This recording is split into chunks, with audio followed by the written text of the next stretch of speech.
Like this. Hit it. The Roger Report live morning show. Weekdays at 9 a.m. Say y'all, I was on Roger's channel a few times and I couldn't take it. The heat. I got out the kitchen. It was hot. I was sweating. I had to get out. He's Roger, and he's right. Check this out.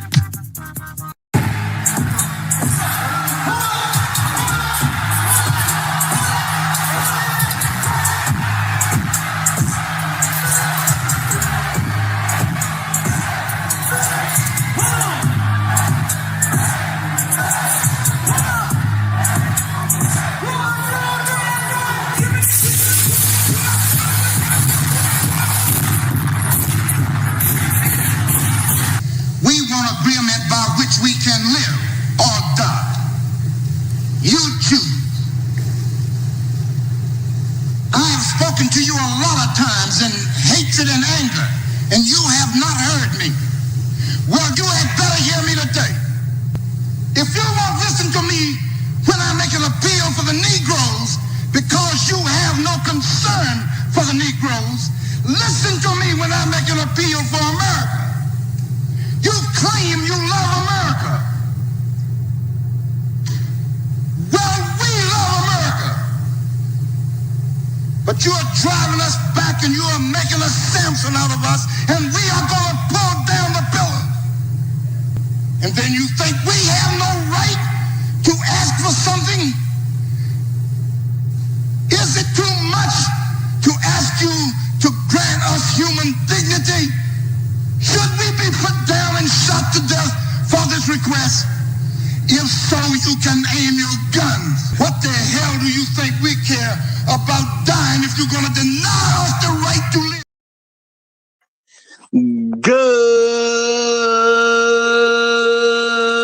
Good morning, folks, and welcome to another edition of the Roger Report Live, the best show on social media.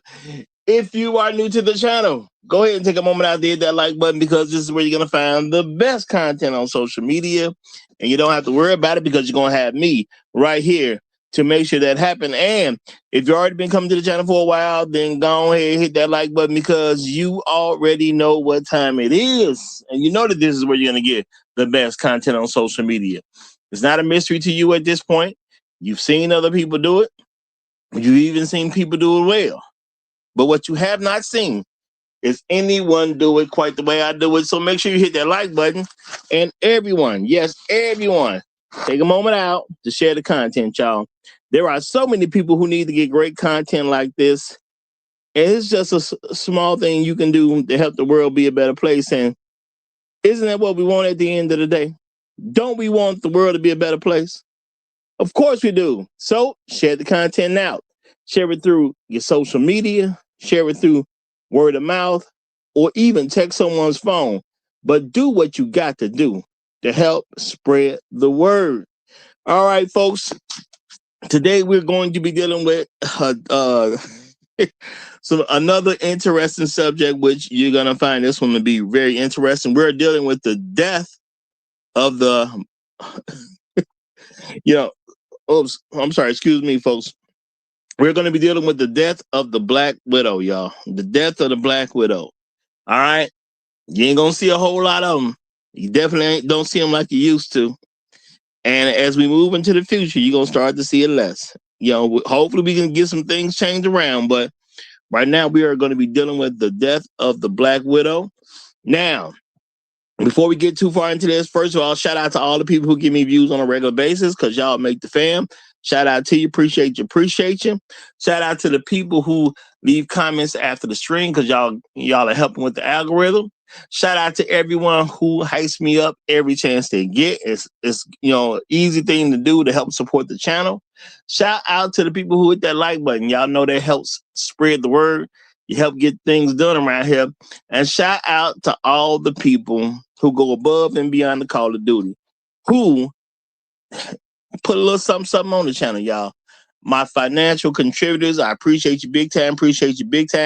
And want to say shout out to a special financial contributor today, the sponsor of today's stream, Jay Hall. Shout out to Jay Hall. He is the sponsor of today's stream. If everybody do a little bit, we eventually get a lot, and y'all allow me to make this content better than what it was. So shout out to Jay Hall. Appreciate you. Appreciate you. Appreciate you. And that's real talk. We honor everybody over here at the Roger Report Live because all money on the wood is good. All right. And let me give some shout outs to some of the first people to check in this morning. Always great to see people in the house when you get something started. So shout out to my main man, Elder Blood, happens to be what we like to call around these parts the Highlander of today's stream. Shout out to Elder Blood. Appreciate you big time, brother. Appreciate you big time. Definitely appreciate the support. And if you ain't been a Highlander of the stream, I got to say, what's wrong with you? What's going on with you? Is you playing me or playing yourself? Because you ain't playing me. You're playing yourself. You got to get some Highlanders of today's stream under your belt. It's just the right thing to do. And that's just real talk. It's just the right thing to do. So shout out to Elder Blood, the Highlander of today's stream. Also, shout out to my main man, Red Pill Sleeper Cell. What's going on, my brother? Glad to see you in here. Glad to see you in here. We got Shark Sims in the building. What's going on, my brother? What's going on? He said, you just can't win. You going to get it one of these days, brother. You're going to get it one of these days. You just got to keep trying. Shout out to Trail Bentley representing as he always does. Hashtag long live habitual line steppers. Hashtag Negroes in the wilderness. Hashtag dignity over vagina. Hashtag Al Gore's baby. My personal favorite. Hashtag Hell Hydra. Shout out to you, my brother. Shout out to you. We got Ajabe in the house. Good to see you. Good to see you. Floyd Thompson's coming through. Good to have you in the building, my brother. Yay, yay. We got all my hoes demonetized in the building. What's going on, my brother? What's going on? We got Patrick Saint here at the cool table. We doing all right now. We doing all right. Boot Camp is in the building. What's up, my brother? What's up, my brother? Inspired Truth Broadcast is here. Kunguru is in the building as well. Afro Merchant is checked in. My main man, Tunnel Run, is in the building. Great to see you. Great to see you. We got a nice little setup so far. We got Hero for Hire in the house. Great to see you as well. And we gonna go ahead and get this kicked off, y'all. The death of the Black Widow, y'all. Okay, death of the Black Widow, because that's what we have going on. Whether it's told or not told to you, if we pay attention, we can see the death of the Black Widow is happening. Okay. Yeah, and we ain't talking about a spider. We ain't talking about no Marvel character. Okay. I mean, heck, she had a good death. We're talking about the death of this American Black Widow, y'all. And things are changing because we don't have these Black Widows going around. And today I do want to actually discuss some of the things that you see that are happening different because we do not have this Black Widow around the way it used to be around. There were tons of them at a particular time. It was a very normal thing to grow up in America, even through the rough stuff that we had to go through. Even though we had a population that came out of slavery, even though we had to deal with Jim Crow, even though feminism was on the rise, what we could count on was Black men to go the extra step and be married to a Black woman. And I understand right now, you got a lot of women that complain that that's not happening the way it used to happen. Okay? I get that. And you know what? It's right. And it's their own fault. It just is what it is, y'all. It's their own fault. Now, shout out to my main man, all my hoes demonetized for the first super chat of the show. Appreciate you, brother. Appreciate you. He said, Lord, get this man off YouTube ASAP for this awful content. I'm going to say shout out to you, my brother. Shout out to me. Hey, man, sometimes he the ones, sometimes he could be the one that sent you. I'm just going to say he could be the one that sent me, man. I appreciate the support with the statement. But I won't say as far as I can tell, I ain't going nowhere anytime soon. I ain't going nowhere anytime soon. But shout out to you, brother. I appreciate the support. And that's real talk.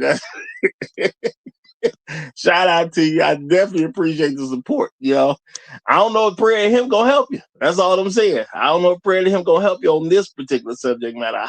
I think he might be helping me. I think he just might be helping me. And guess what? He like marriages too. As we get in the subject of the day, he like marriages too. He like for his children to be paired up, married, and be able to live a good life, especially if they're going to represent him while they're doing it. So I don't know what to tell you. I just don't know what to tell you. But I will say enjoy yourself, okay? Sometimes, even if it's a disaster to you, you got to learn how to sit back and enjoy yourself. So sit back and enjoy yourself, because, and a lot of us, we definitely believe in God a little bit more than we do now collectively, from what I can tell. I'm going to say that, okay? And of course, this had some repercussions, because over time we went from the most married people in this country to the least married people in this country. Now, and we even have women who are going through this, you could basically describe this insane way of thinking of trying to make it black men's fault that they're not marrying. And a lot of us, we buy into this propaganda because we as men have been taught that this has something to do with us. And a lot of us, we don't even understand the first natural dynamic of what's supposed to go on between men and women. As a woman, who does not want to take care of a man, but you want a man to take care of you. Even though this is not really being taught from a societal standpoint amongst black folks, it is a woman's job to convince a man that she is worthy of his investment. That's just what it comes out to at the end of the day.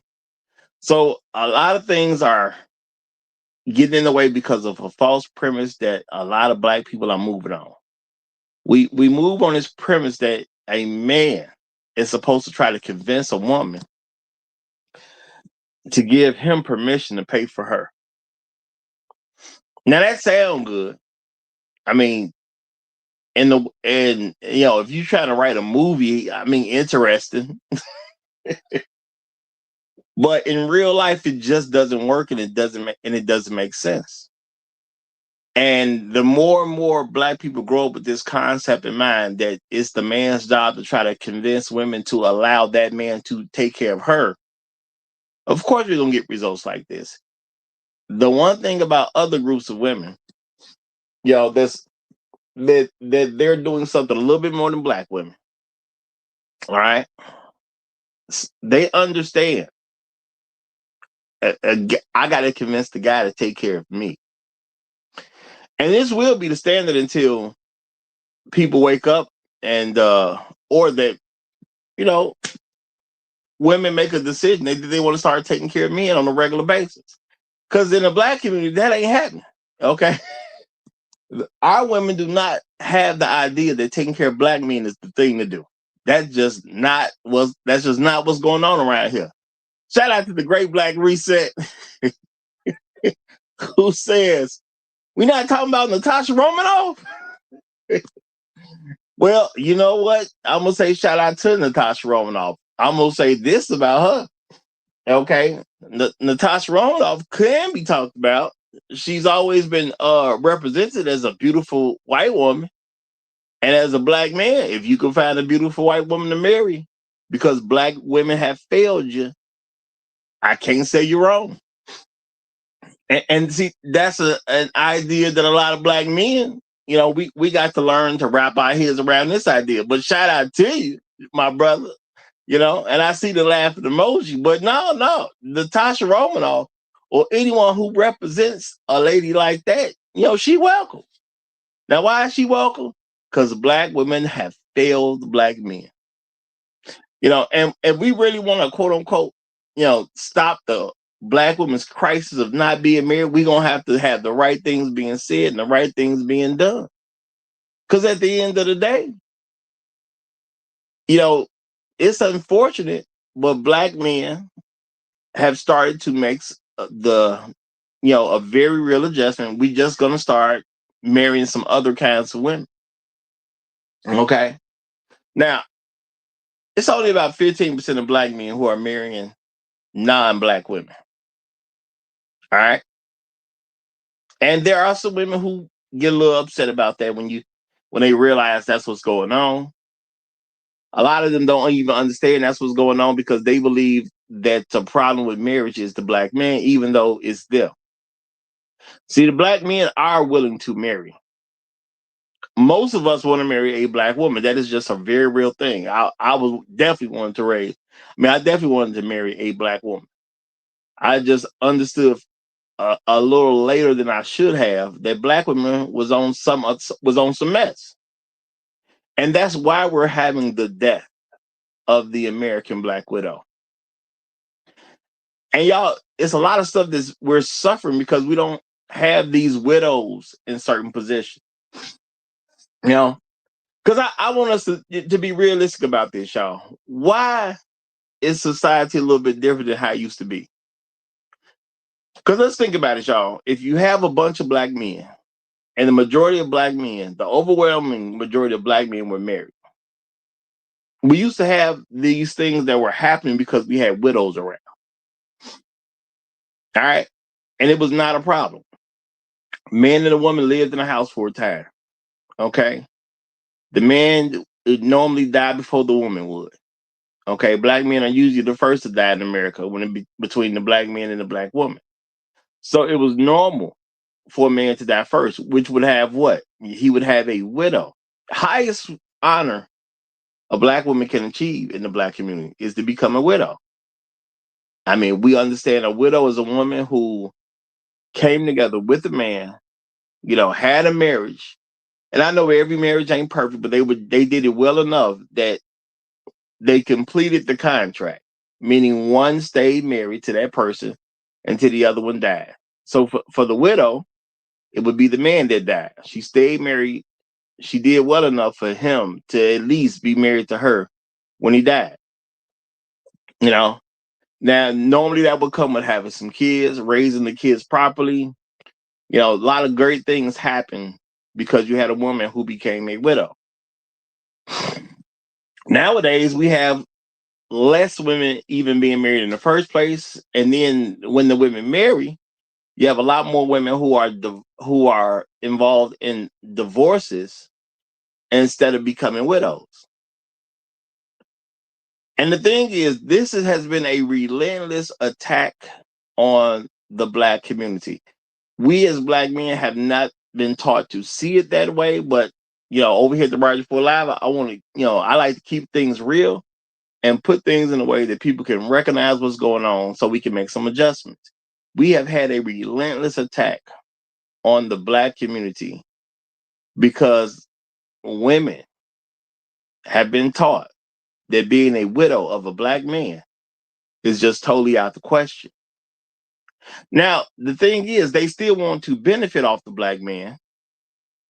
Okay. They just don't want to be a widow of the black man. Now,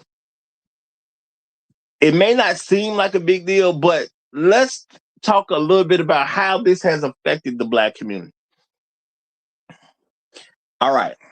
So now, once upon a time, you would normally see widows. All right. So once upon a time, what would happen? Some particular woman was a widow. Let's call her Miss Thompson for now, y'all. Let's call her Miss Thompson. Or Mrs. Thompson, because she was married, but now she's a widow. She's technically Miss Thompson again, but we'll call her Mrs. Thompson because she was married.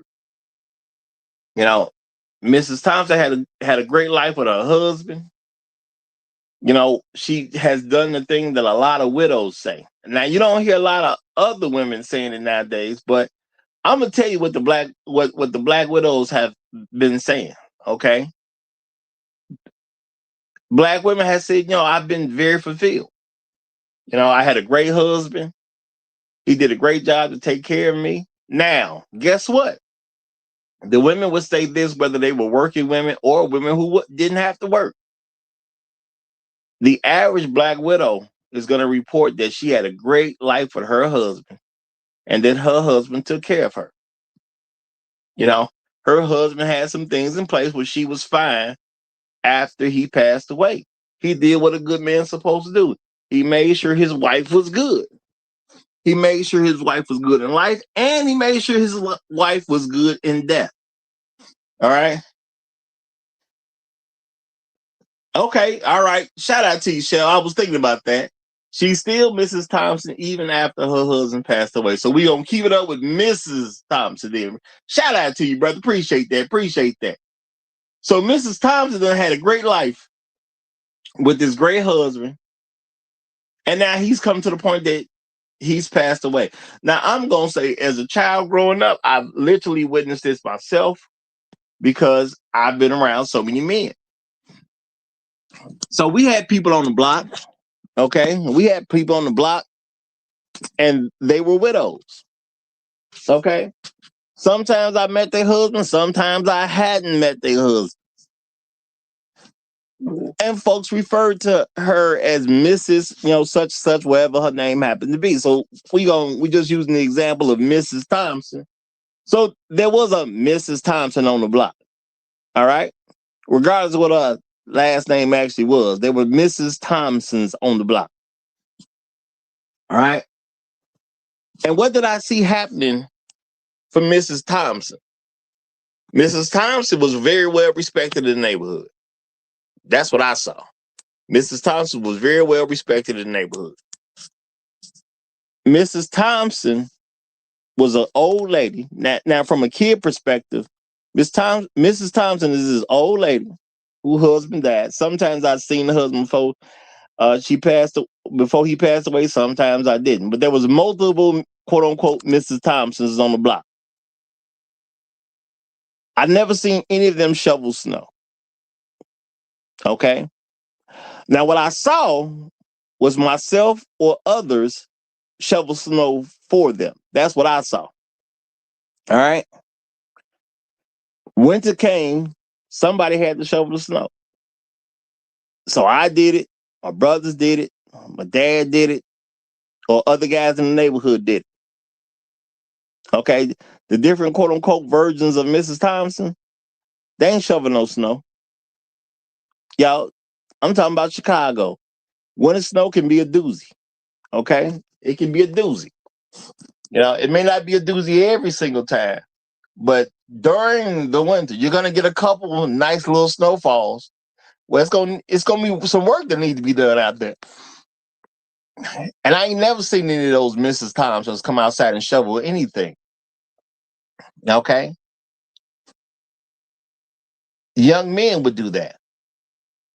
Now, let's think about this. What's going on inside of the mind of a young man who is told to or being made to help shovel some version of Mrs. Thompson's snow? See, a lot of women say, Black men don't respect them the way they used to. They're not getting the respect that they expected they would get. Well, Mrs. Thompson had that respect. So let's think about this, y'all. You got less and less and less Black widows coming up. So there's less and less versions of Mrs. Thompson, this Black widow in American society who lived on these different blocks that we grew up on. Okay? I'm sure everybody had a version of Mrs. Thompson out there somewhere that you saw while you were coming up in the game. Shout out to Inspired Truth Broadcast. Appreciate the super chat, my brother.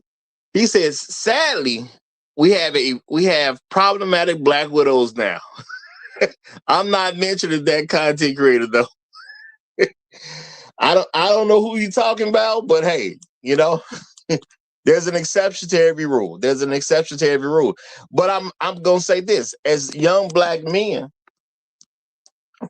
we grew up knowing these Mrs. Thompson, and there was a lot of respect for these women. Why? Because number one, we was raised in households that, whether you realize it or not, you were told that you were gonna respect these different Mrs. Thompsons that was in the neighborhood. You grew up, you may have known 1 or 2, 3 or 4 or 5, whatever it was. You knew some ladies whose husband passed away. Now, if your dad was around, shout out to all the people who did have a dad in the picture. And I get it. There's plenty of black folks who did not necessarily have a dad in the picture. But if you had a dad in the picture, your dad would be friends with other men in the neighborhood. People would be neighborly with each other.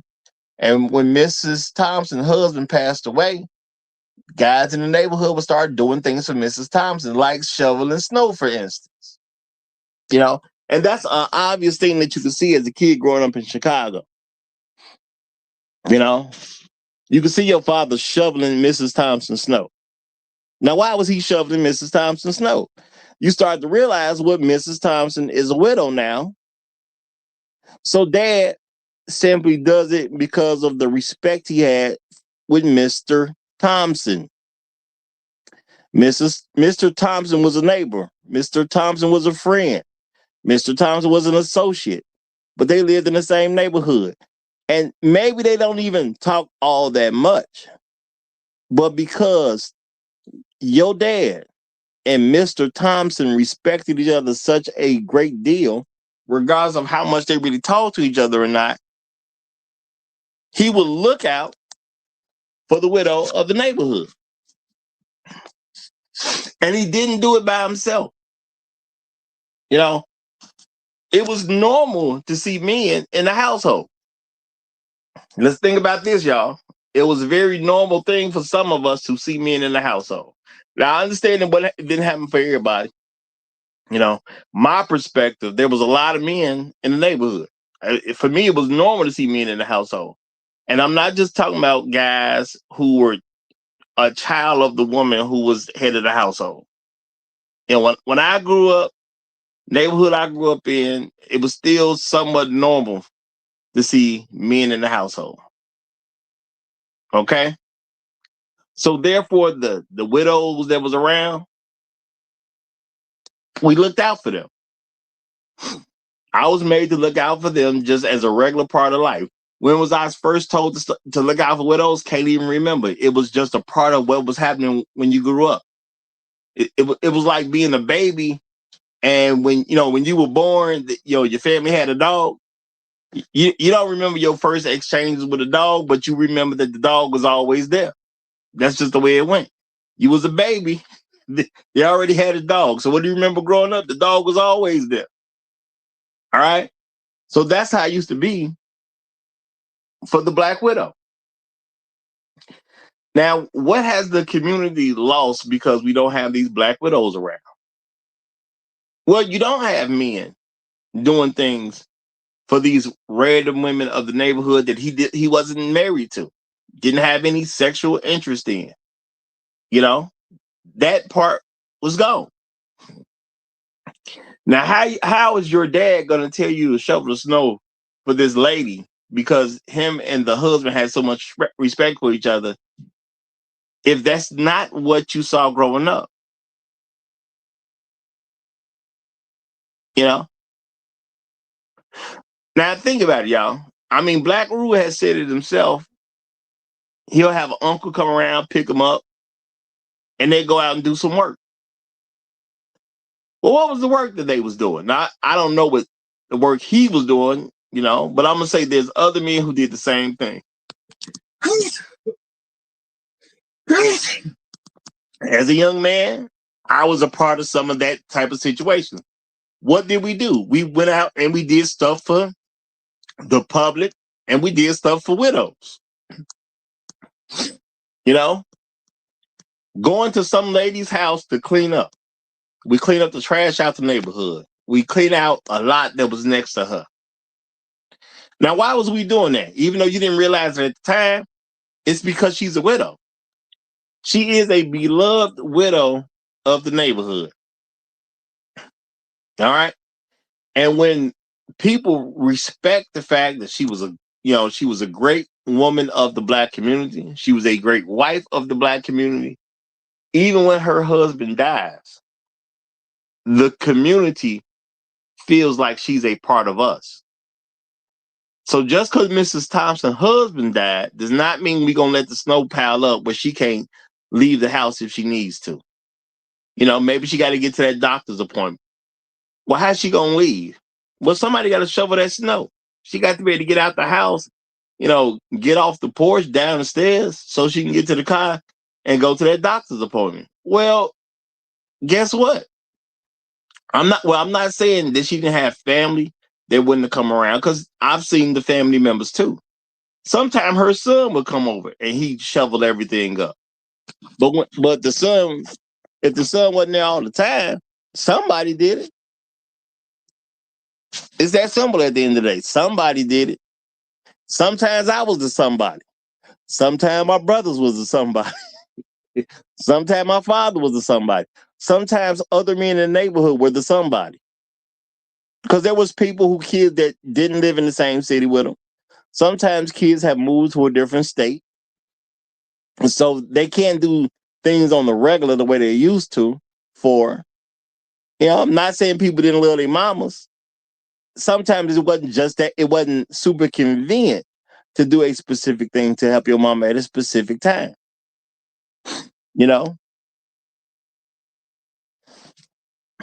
I remember back in 2011, y'all, we had a quote unquote storm. Well, we had a quote unquote blizzard in Chicago.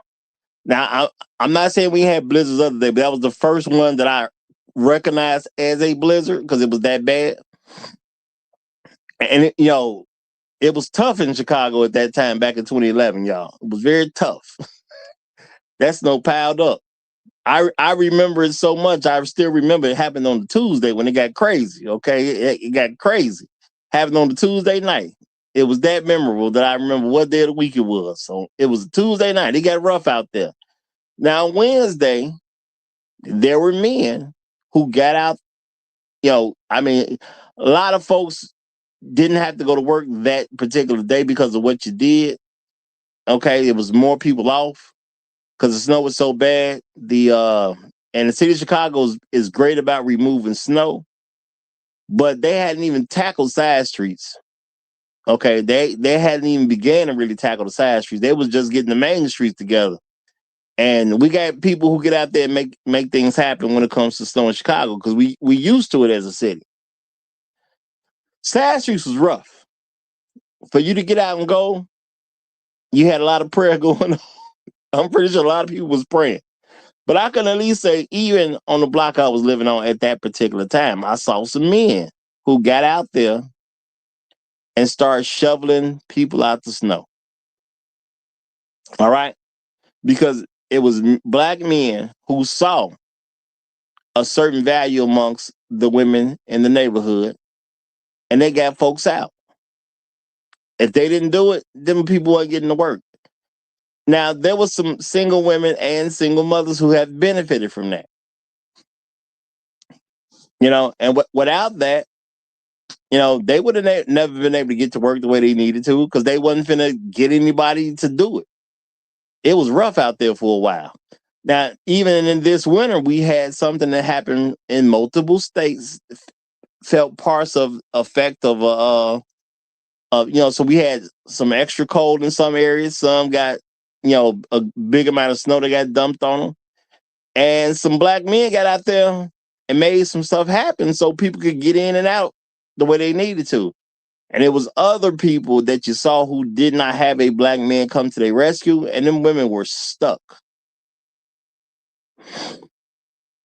Now that's an effect of the death of the black widow. Because young men are raised to do more for women, and they're willing to do more for women that they respect. Now, let's think about this realistically, y'all. When these multiple states got hit with this cold front, and folks got hit with a lot of snow, all right, the city couldn't come out and get everybody out right away. The different cities that people were in, they just couldn't come out and get everybody out right away. Either you had a black man come basically help you get out, or a lot of folks was stuck, and there was some women who was upset about all the work they had to do just to get their car out of all that snow that hit them. But see, when you have black men who was raised to do things for widows, they do things for women in general. It's very much easier for them to actually get out there, grab a shovel, and volunteer their time and energy to help some woman get out. You know, even as a man myself, y'all, you know, am I willing to get out here and shovel snow for some woman if she's stuck?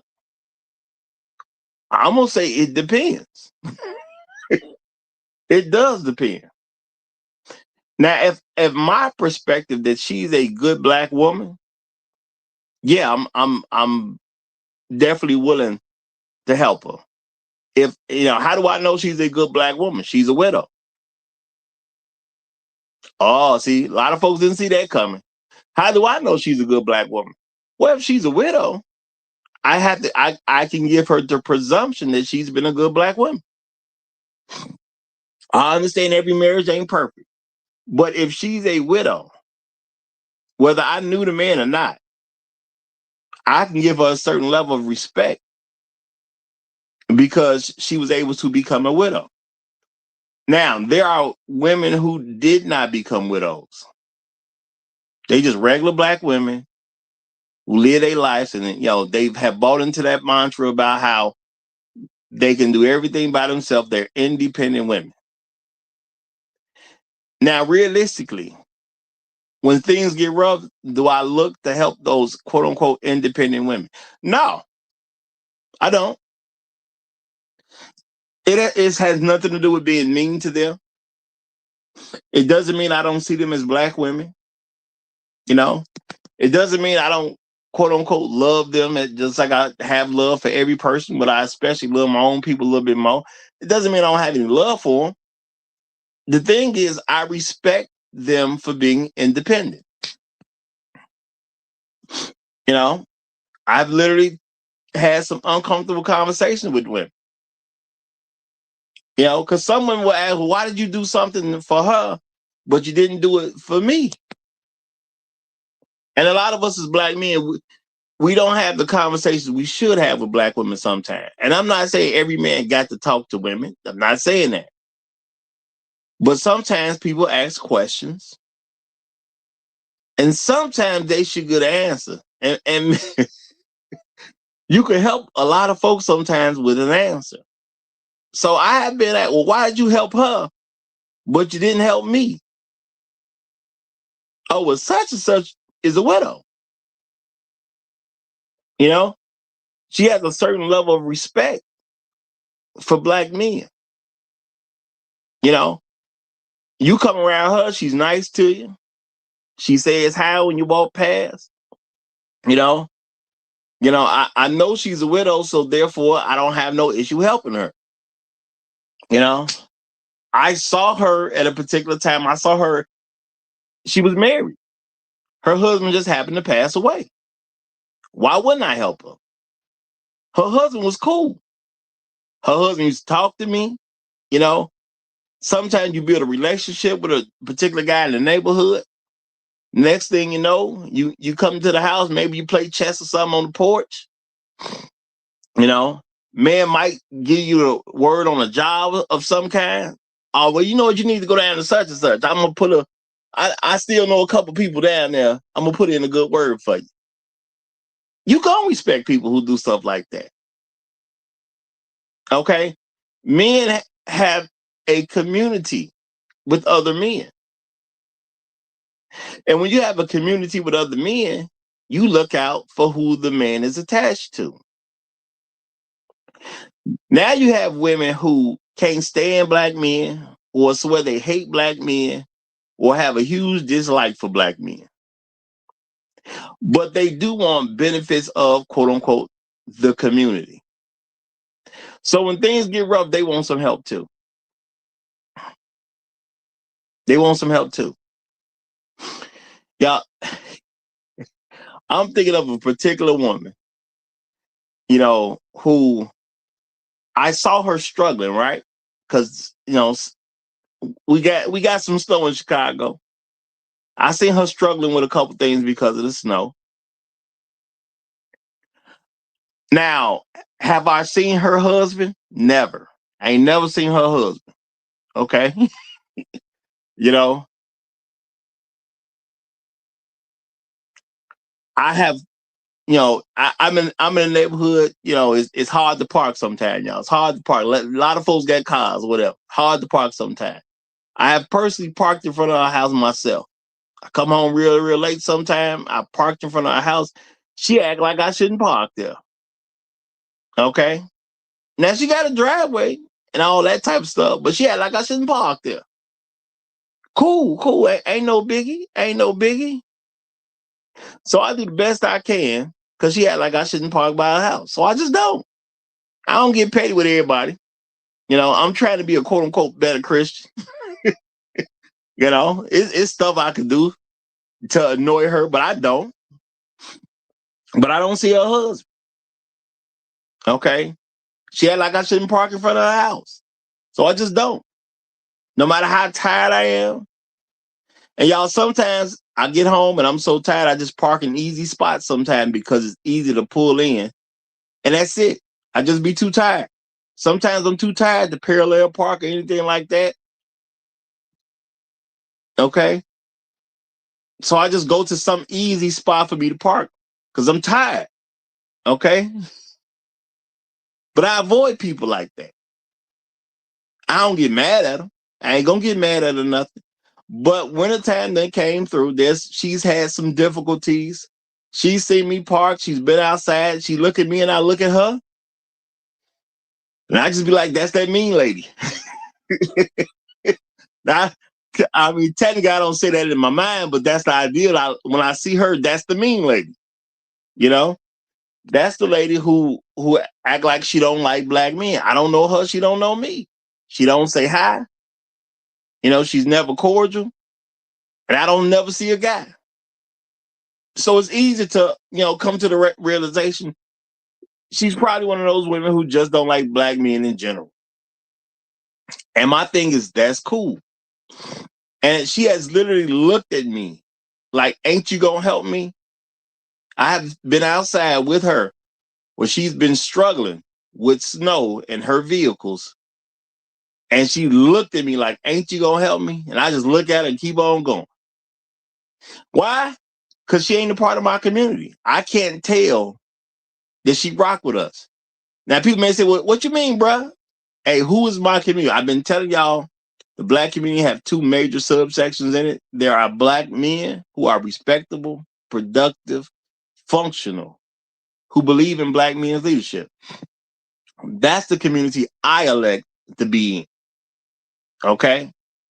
What does that require of me? That requires me to believe in black men's leadership. It requires me to be respectable, productive, and functional. I am those things. So that's the community I choose to rock with. And there's another community where you have this anti-family single mother community. Okay? They're dysfunctional.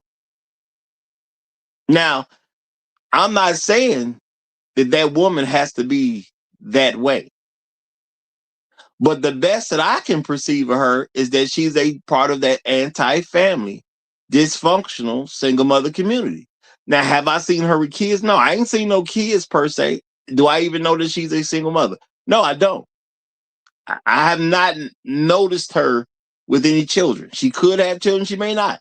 I can't say she's a mother. Maybe she is. Maybe she's not. Is she anti-family? As far as I could tell. Because when I'm around her, she's never been cordial. She don't even say hi.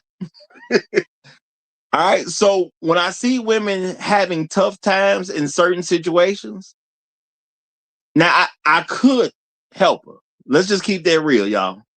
What is it for me as a man who lives in the neighborhood to help a woman and she outside, she having difficulties with cars because of snow and all that type of stuff? What is it for me as a man to help her? It ain't that much. But I just look, then I keep on rolling. Because I don't recognize that she's part of my community. It just is what it is. Now, some people will say, well, Roger, that's being mean. No, it's not being mean. It's just not doing extra. That's all. Now, is it a big deal for me to do it? No, I grew up being told to help folk. You got to help people at some point. Be charitable. Those are good things to be. But I do recognize when I help folks, that is me being charitable.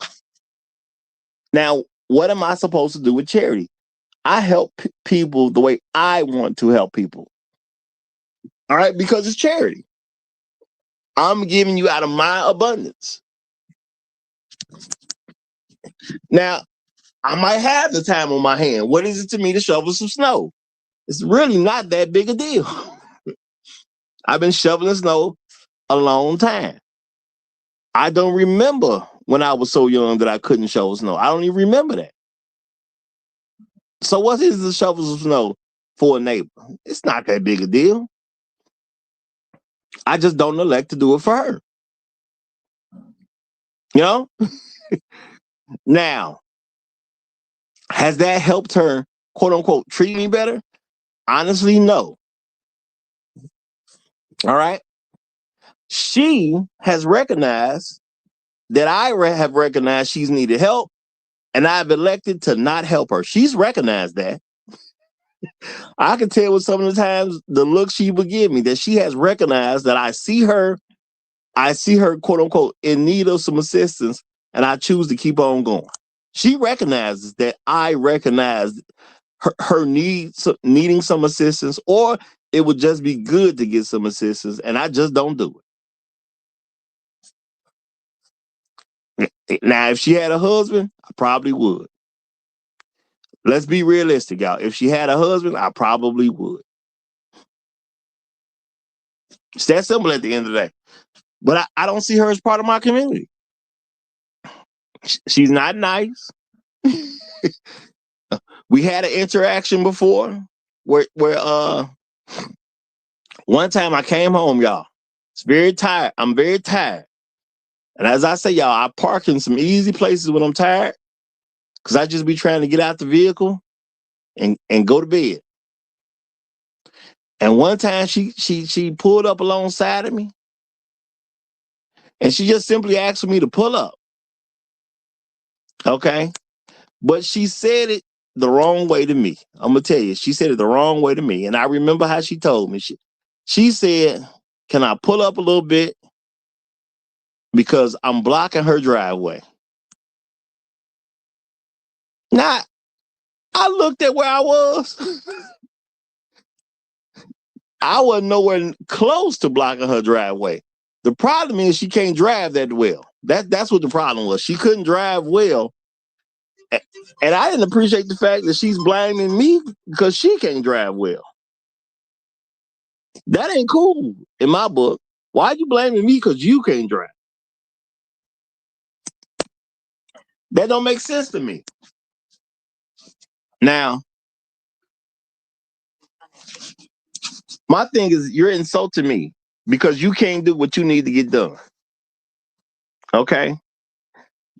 I'm nowhere near blocking you from getting in your driveway. Nowhere near. Because I am a respectful guy. I go to an easy place, but I ain't going to block somebody's driveway. That's just not who I am as a person. I don't get down like that. I ain't going to do you bogus. Okay? I ain't going to do you bogus. But at the end of the day, why you come to me and act like I'm doing something to you when I'm not doing anything to you? That's not a good impression. That's not a good impression. Now, I could purposely park in areas that would annoy her, but I don't.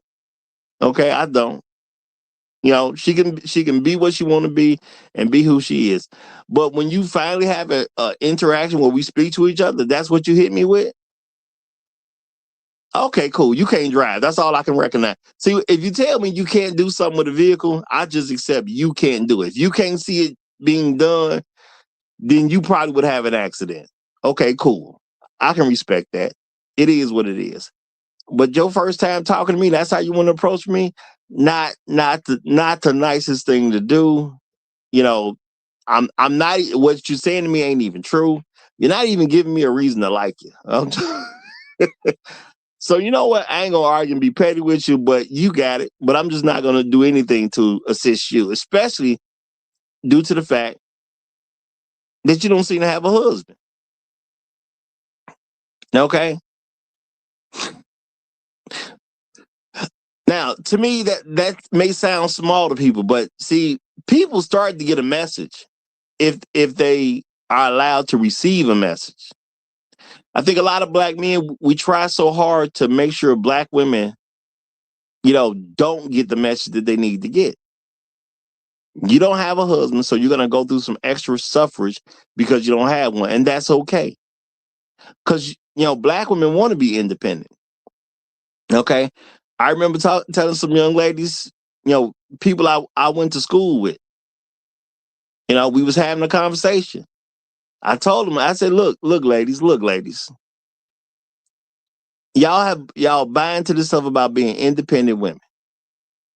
And then y'all say stuff about how men don't do stuff for y'all that y'all think need to be done. What is the very first requirement of being an independent woman? And this is a question I ask women that they never get right, y'all. They never get right. What is the first requirement of being an independent woman?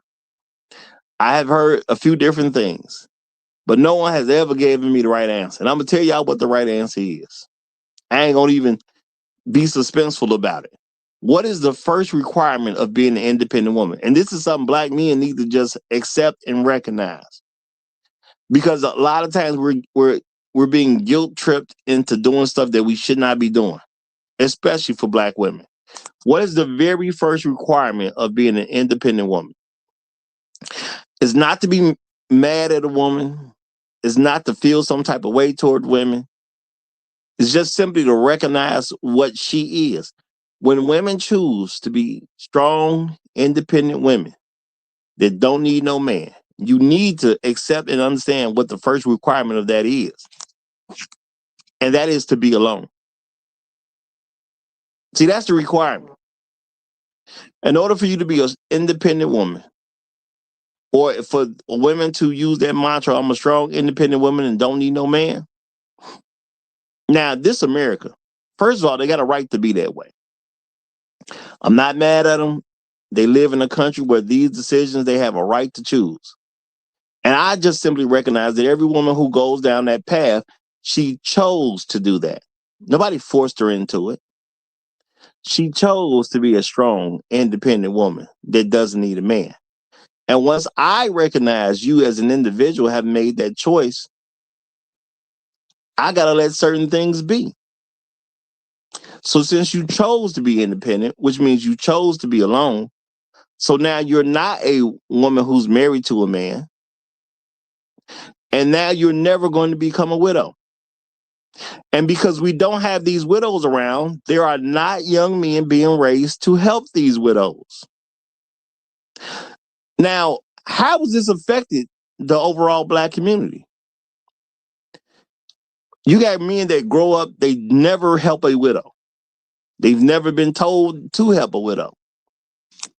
They've never been raised with a man who would have the idea to help the widow.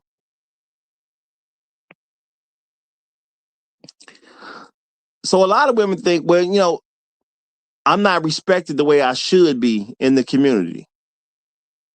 I ain't got nothing to do with that.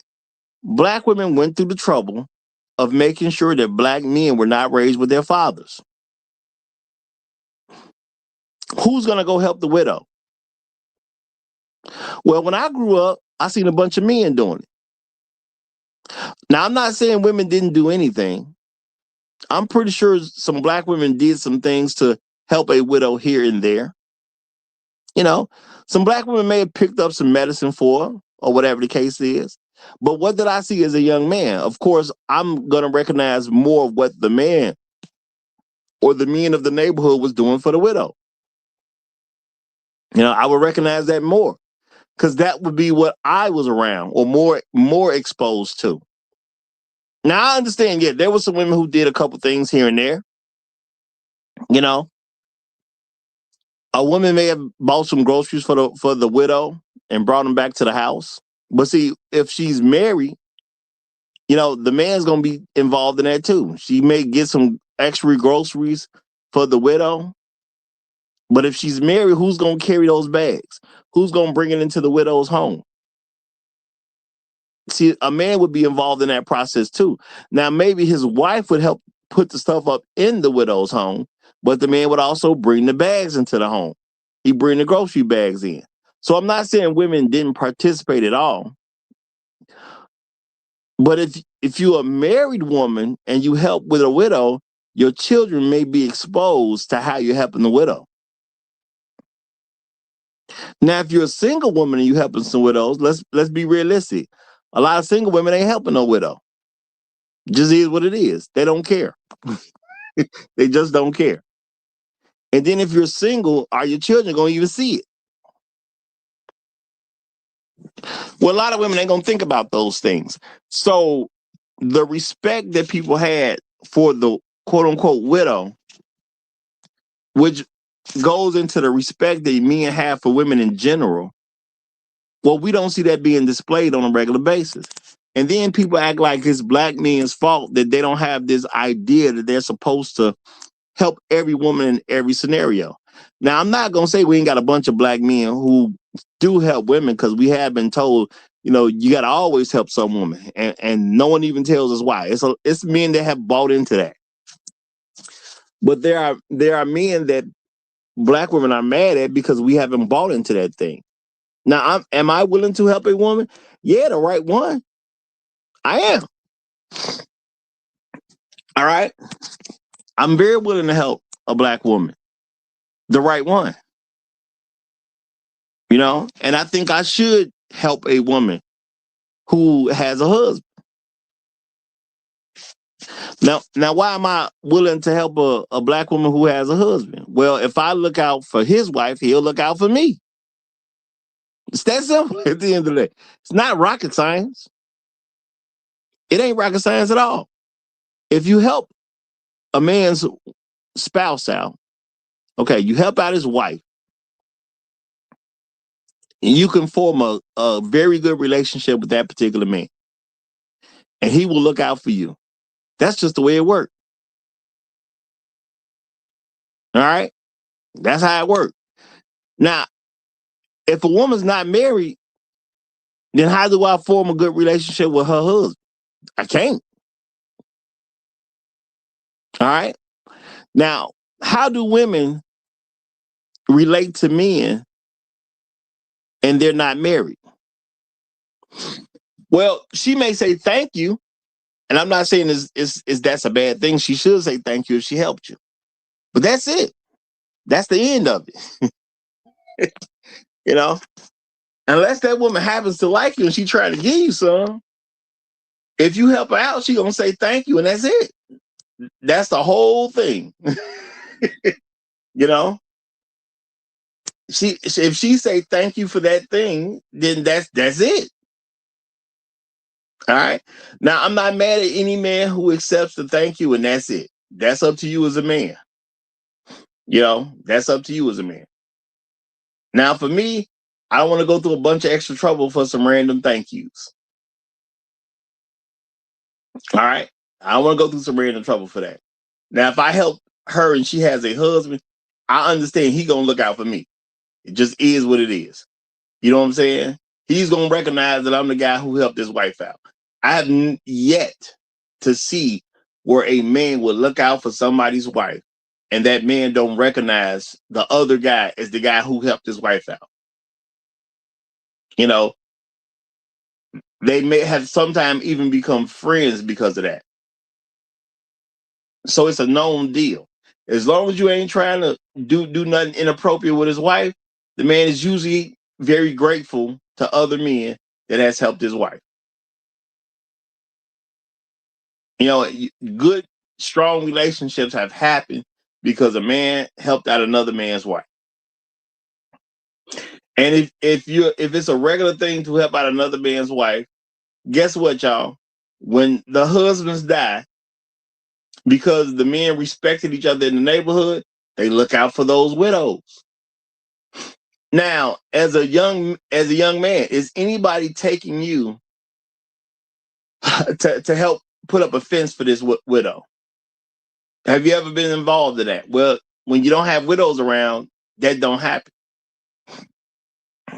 Have you helped to paint the porch of a widow.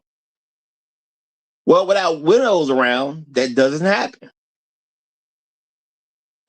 Have you taken out the garbage for a widow?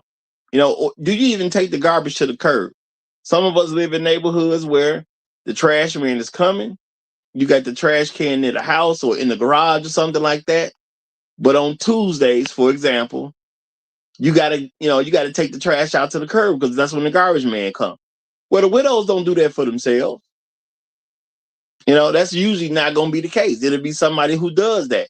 And it's usually a man who lived in the same neighborhood with another man, and one of them just happened to pass away already. So they look out for each other. And that includes something as simple as taking the garbage out to the curb. Now, Black women say a lot of stuff online. And not that they don't say it in other places, but you get to see the stuff online. The Black women complain about what Black men are doing for them. Now, I want people to notice and pay attention to the fact that normally the women that are complaining about what Black men don't do are a bunch of unmarried Black women. Now, you got to ask yourself, what community do they belong to? Okay. What community do they belong to? Do you see them as part of your community or not? And what community do you see yourself as part of? Because again, I see myself as part of a community of Black men who are productive, who are functional, who are respectable, and they believe in Black men's leadership. Our wives and the children that live in our homes. Okay, I've been saying that for a long time now. So if you're married to one of us and then you become a widow of one of us, do I look out for you because you're a widow of one of us? Yeah, why wouldn't I? It's no biggie. Old girl was married to Steve. I'm a helper. It's that simple. I know Steve ain't around no more. It's not a big deal to help Steve's widow. What's taking some garbage out for Steve's widow? Steve was a good guy. Okay, Steve taught me this, Steve taught me that. Depends on what your relationship was with Steve. Was he an adult when you were an adult, or was Steve one of the adults that you looked up to as you grew up? Well, if Steve let you come over to his house because Steve had kids and y'all was playing at Steve's house, okay? If Steve gave you candy every Halloween, if Steve helped your people out, just like your people help Steve people out, there's a relationship there. There's some kind of bond there. So when Steve happens to pass away, ain't nobody just gonna leave Steve's wife out there to fend for self. No, we got her. But if you're not raised that way, if that's not part of your experience, why would you have the ideal in your head to help some Black woman? Because let's think about it, y'all. As Black women have been becoming more and more difficult for Black men, and they have become these type of people that we don't want to marry, what has happened to the children? What the children are not raised to look out for other people.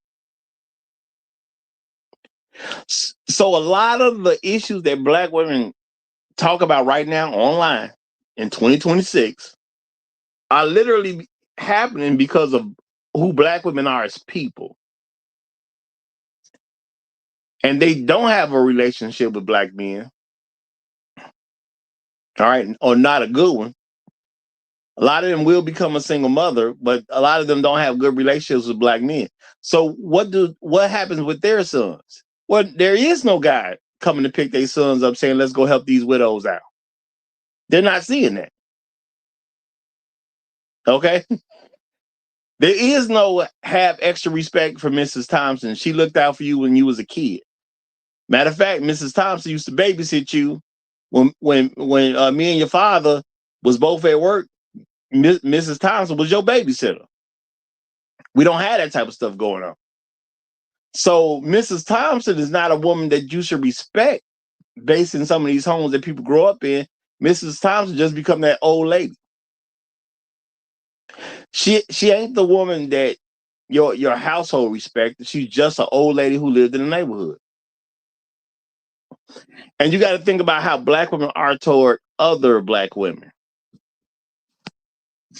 As quiet as it kept, y'all, a lot of them don't like each other. All right, a lot of them do not like each other.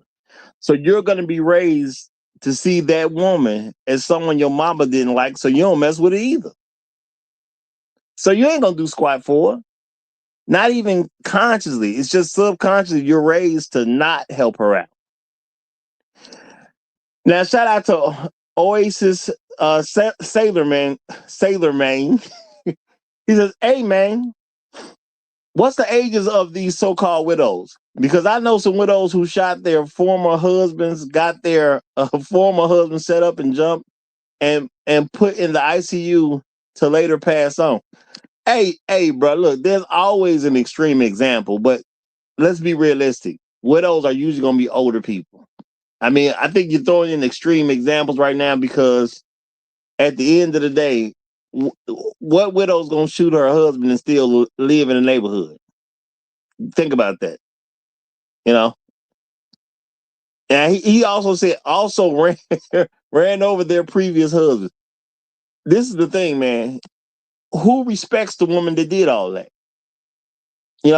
We got to put our thinking caps on, y'all. We got to put our thinking caps on. What man is helping the woman out who did all that? So that woman ain't going to even count. It's that simple. Okay, that woman don't even count. Because her man, if he has friends in the neighborhood, they gonna look out for their friend. Now, if they know she did their friend dirty, they not gonna look out for her. So we ain't got to worry about something like that, y'all. All right, we ain't got to worry about it. Let's not, and I'm not trying to take a shot at him, but I'm saying let's not be like black women and try to use some crazy example that don't ever really happen and act like that's what's going on. Because that don't normally happen. It can happen, yes, but that's like me finding the guy with no legs. It can happen, but it don't really happen. So let's not worry about it. Because at the end of the day, the men are going to look out for their friend's wife. And if you're looking out for your friend's wife, if something happened bogus, you don't recognize that lady to be your friend anymore. So we ain't going to worry about them. Doesn't make a difference how old she is, though. But when you talk about age, the widows, you were normally older ladies. Okay, you technically can have a widow this young, but widows were usually older ladies in the first place. People in their 70s. I mean, black men, we die, unfortunately, in our 60s. Because when you think about it, if the average age for a black man to die is around 69 years old, that means we're dying in our 60s. So these widows would be like in their 70s. Okay, now maybe maybe she's with a guy who's a couple years younger than her. So, you may start in the 60s going into the 70s and 80s or whatever the case is. That does happen. But usually widows were old ladies. Why? Because you didn't have a bunch of people having children as teenagers. Now, I understand in today's world, you can have a woman who's 35 years old, okay, and she's a grandma, okay, because she had a baby at 15, 20 years down the road, she a grandma, and people don't think about it in those contexts, but that can happen. It depends on what kind of people you were being raised with. But see, when you remove a bunch of black women getting married, things like that just happen more. Because sometimes women peep things before the men peep things. And remember, being a widow is a status that you grow into. You get married, you have a good relationship with your husband, and decades down the road, you may become a widow. So what did these women do before they became widows. All right. They were good people in the neighborhood. So yes, your neighbors would sometimes tell a girl, go back in the house and put some clothes on. Now her mom nor her dad seen what she got on. All right. Because y'all know girls will go through these issues. Kids in general, they go through issues, especially the rebellion issue. So a girl will come outside her house dressed in a way that she knows her parents ain't gonna approve of. She done went out the house and then she done changed clothes at her friend's house. This type of stuff happens. But when you have other women in the neighborhood that were married, and they are friends with people in the neighborhood, you have the quote unquote block parties. People kind of get to know each other. They have relationships, bonds are created. So what happens when Teresa goes to change clothes at her friend's house? Okay. Her best friend is Monique. And she goes to Monique's house, who's the child of a single mother. Well, she can go over there and change clothes. But see, Mrs. Johnson would see the fact that she changed clothes. Okay? And she would tell Teresa, girl, good and well your mom and your daddy don't want you around here dressed like that. Take your behind in the house and put on some clothes. See, you could do stuff like that when everybody's generally married. Not every single person, but when it was a normal thing for adults to be married and live in the same neighborhoods. The adults would have relationships with each other. So Mrs. Johnson could tell Teresa to go in the house and put some clothes on. And if you don't do it right now, because there wasn't gonna be no back talk, and if you don't do it right now, I'm gonna tell your mama when I see her. I'm gonna tell your daddy when I see him. So what did you have to do? You had to turn back around and go put some clothes on. So one way that we suffer because we don't have the black widows anymore, you don't have the girls being told to put proper clothes on.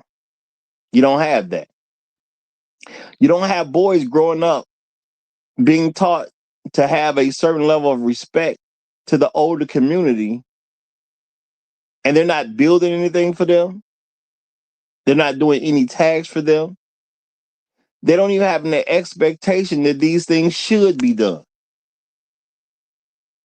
And the way you view life will determine some of the things that you're going to do as an adult, because we all have a perspective, this certain kind of POV about life in general. And when you don't look at folks a certain way, you do the things that you think are the right things. And some of those things would be excluding other people. It may not seem like a natural thing. It may not seem purposeful, but that's what happened. You start excluding other people. And I tell y'all that myself as a person who recognizes that I'm a part of a black community of men who are respectable, productive, functional, and believe in black men's leadership. And their wives and the children that live in their homes. See, I recognize everybody I see don't belong to the same community that I belong to. And so when people say black community, I'm gonna look at what subsection are we talking about. If you a part of mine, sure, I look out for you. But if you're not a part of mine, anything I do for those folks is just charity. And I'm gonna use my charity wisely. Okay? It just is what it is. Because I may never get a return from those folks. That don't mean I will never, ever, ever help them, but I understand I may never get a return from those folks. The charity I give amongst my own community is probably gonna work out better for me. But I have a guest here. We have Black Bush Ain't Dying. I appreciate that name, but I'm gonna go ahead and give you the mic. You got it, my brother. Salute to you, Roger. Salute to the chat. Hope everybody's doing well. The spring is almost here. And since the Black Widow ain't here, you know, Coochie's always been cheap. It's extra cheap. She ain't around. And I mean, this is a very important sociological subject. Now, I will disagree about the dates because the Black Widow, I think the good one, she died in like 1910. Shit, she been dead. She been long gone. Her, you know, she's fossilized now. You know, but I will say this is that when we look at the death of the Black Widow, the people who actually suffer the most are going to be Black girls. Because at the end of the day, Black boys know how to communicate and get along with Black women. And more importantly than that, the ones that survive, the Black men that survive, the Black neighborhoods, we know how to communicate with them the best. Because imagine your whole life, you've been hurt, you know, niggas ain't shit. Pretty much every woman you run into hates you. Every woman that you run into thinks you're less than, not intelligent, right? I mean, you've been dealing with white supremacy on both sides of the fence, right?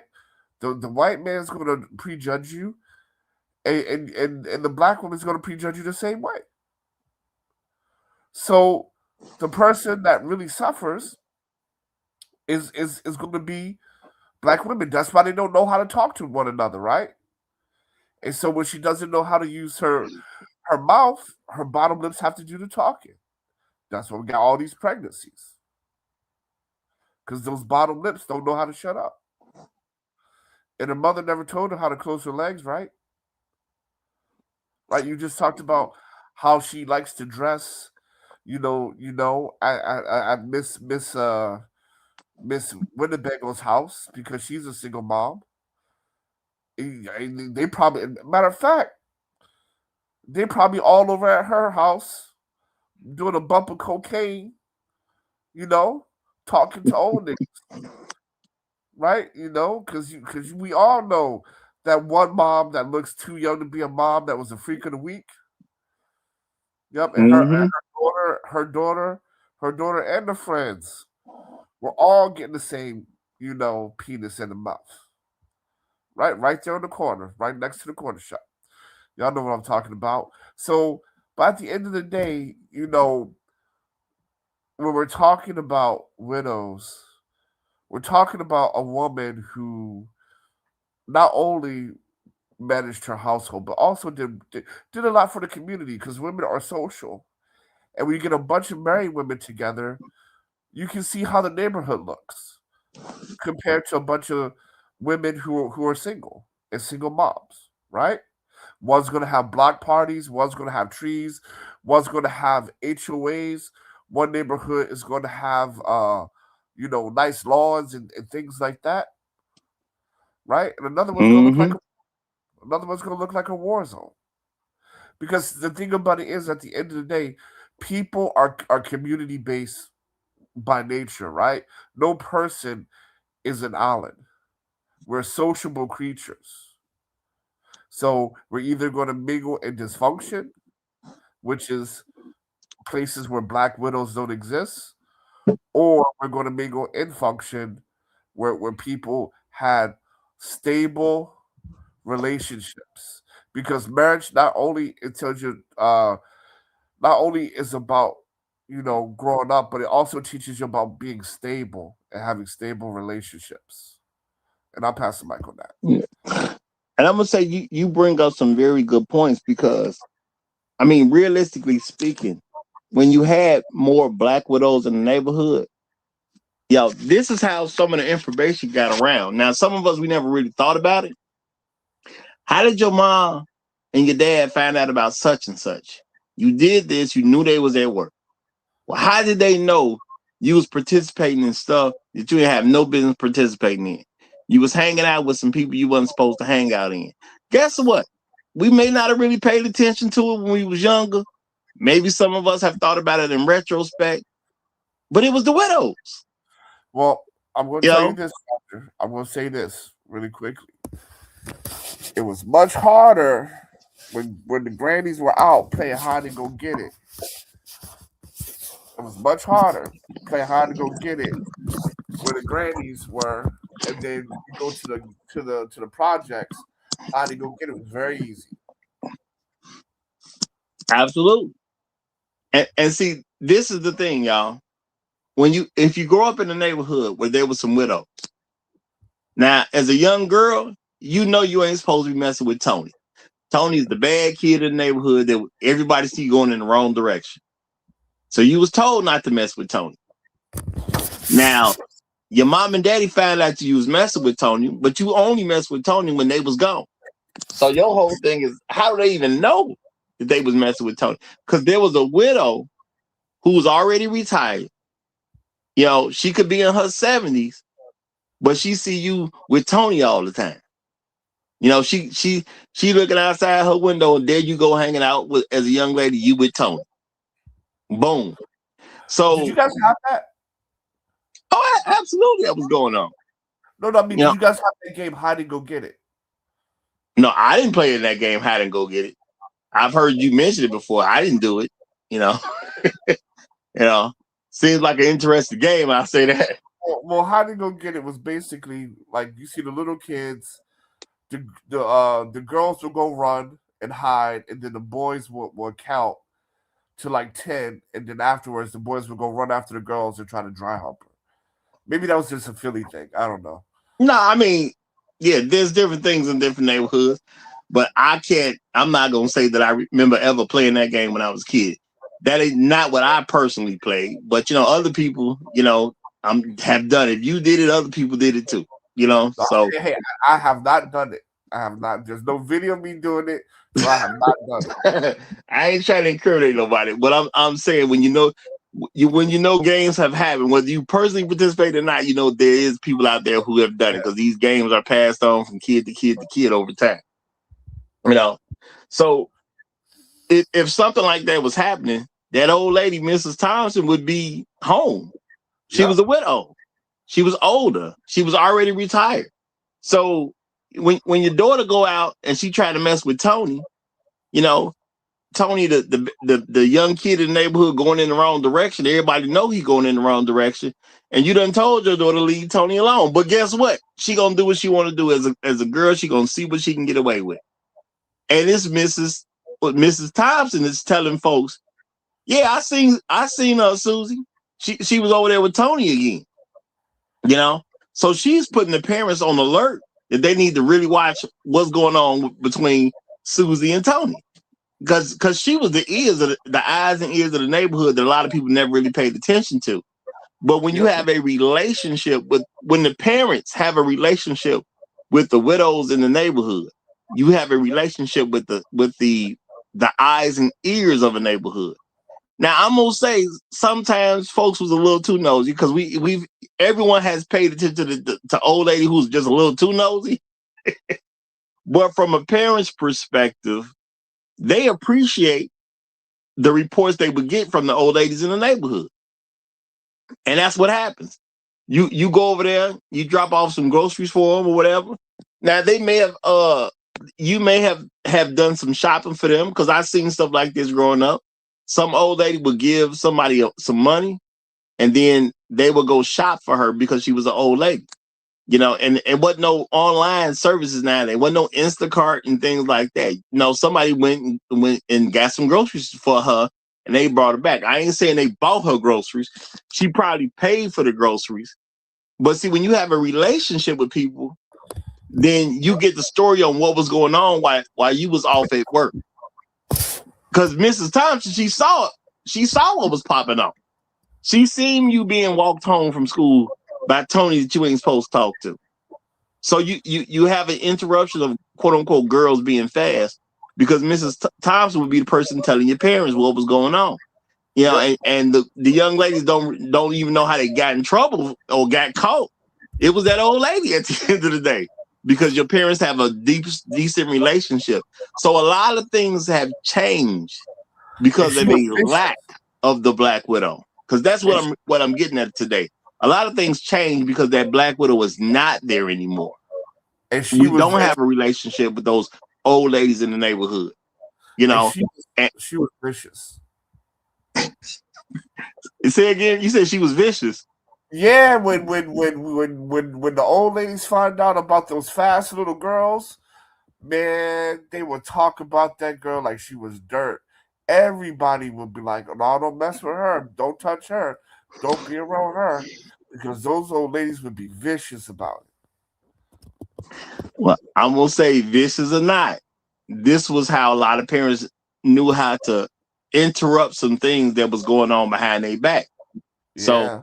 I ain't gonna say every single old lady was the best about how she gave the information, but she would give some information because she would have relationships with these parents, and stuff came out.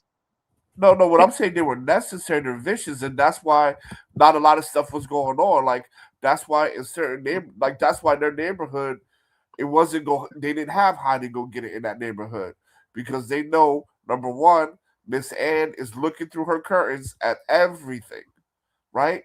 Even Daddy couldn't cheat, shit, because she be snitching on Daddy too. So Miss Ann kept marriages, alive. I want to say that's a good point. Even as a man, you'd have to think about you have to think about that too. Back because Miss Ann, my neighbor, gonna be looking at every little thing I do. So I can't. Nope. Yeah. All right. Well, we got Step Pops Sims in the building, so I'm gonna go ahead and give him the mic. You got it, my brother. Hey, what's up, fellas? How y'all doing? Doing well, brother. Doing well. Chilling. Peace.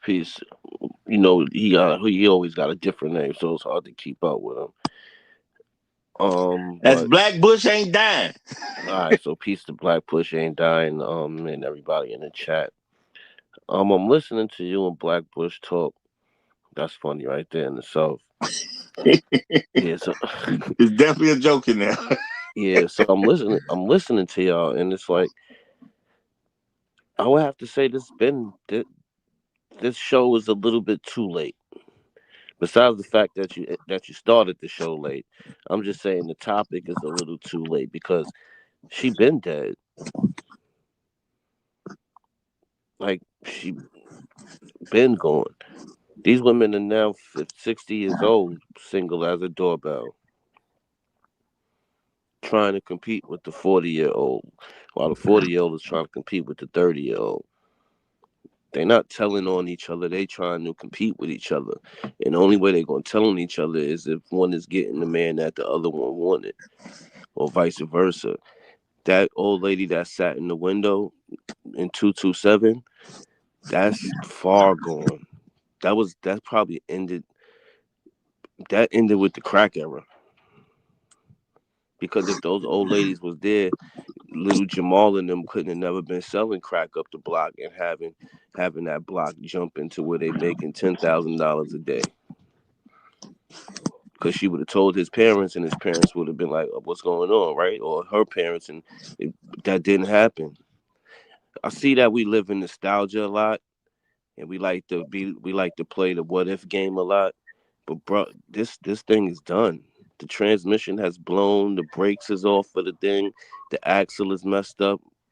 This car just got to get put in the shop, or you might just have to junkyard it and get your 1,500 and go on about your day. And I end it right there. Yeah, can I say something really quickly? Because 227 was the show, man.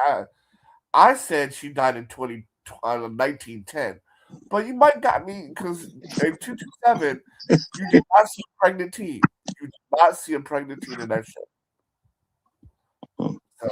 So. Well, I'm gonna say now I wasn't looking at exactly when she died.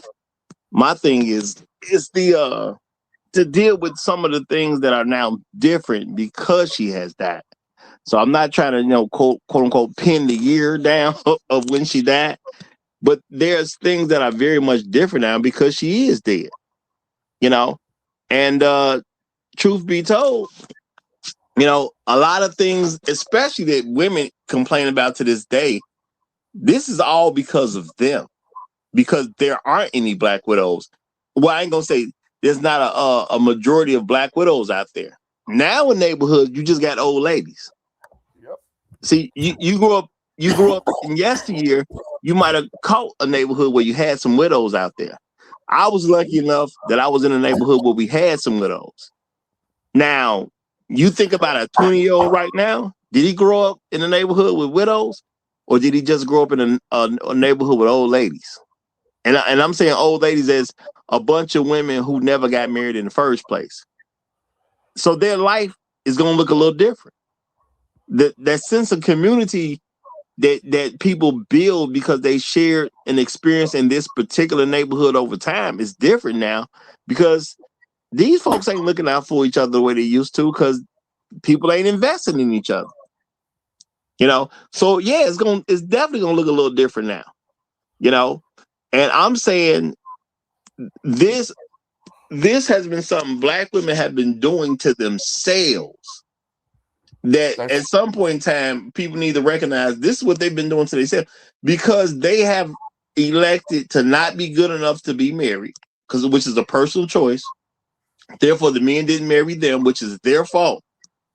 So now you're not a widow anymore, which means you're not going to get the respect that you were able to get in yesteryear. The stuff Roger, that you heard about other women were going to get, you don't get that stuff because you didn't do what those women did. Roger, I would go one step further. I agree. It is something that they did to themselves, but I'll also say I would like to extend the argument to say it's also something that they're passing down to the females in the neighborhood and to their female children. And because at the end of the day, you're having children out of wedlock, you're not only saying, I'm not going to be a Black widow. You're having children out of wedlock. You're showing your little girls that don't even get married in the first place. You pass that down, right? What your children see you do, those are the actions that are passed down. And so at the end, and that's the thing, right? We always talk about why this big chasm between Black men and Black women. It's really because Black women don't know how to communicate with Black men, because they're not raised around Black men. Black men are raised around Black women, so we know how to communicate. Even when they don't like us, we still know how to communicate, right? And that's why she doesn't know how to talk to a nigger. That's why her bottom lips do more talking than her upper lips. I pass the mic on that. All right. Well, we have Black Uru here to join us, y'all. So I'm gonna go ahead and give him the mic. You got it, my brother. Yeah, thanks for having me, Roger. I hope you and the gentlemen on the panel, folks on the public chat, are doing well. I live around quite a number of widows and widowers. There are fewer widowers than there are widows, because of course women tend to live longer than men. On both sides of my home are widows. One of which we're just mostly cordial, and that was a tone that was largely set, I guess, by the departed patriarch. But on the other side, we're much closer, both when he was alive and then after his death, and his wife in particular. When our children were much younger, they could, and neither my wife and I were around. My children very often go and spend time with her. She taught them gardening. She had pets, so they became acclimated with dogs and cats, birds, and all kinds of wonderful things like that. Whenever we were out, I was out actually took a little small road trip over the weekend, and we can count on her to, we got the alarm system and whatever, but we can count on her to kind of look out for things. If there's something suspicious going on, she has the access to our home and security stuff, and we can totally rely on her. And in many communities, you have where you have widows, you have these long-term relationships. You might have saw each other's children grow up and become adults, which is what I described. You were became involved in activities together over time, community things, homeowners associations, and you men worked together on certain things. There was a community festival. The men worked on putting together the tents and buying and carrying or ferrying food, and some cases where things are being sold. The women, sort of man the clerk duties. You have these relationships, you build these relationships over time when again, mostly men, I guess, sort of go, you have all of this equity that has been built up over 10, 15, 20 plus years.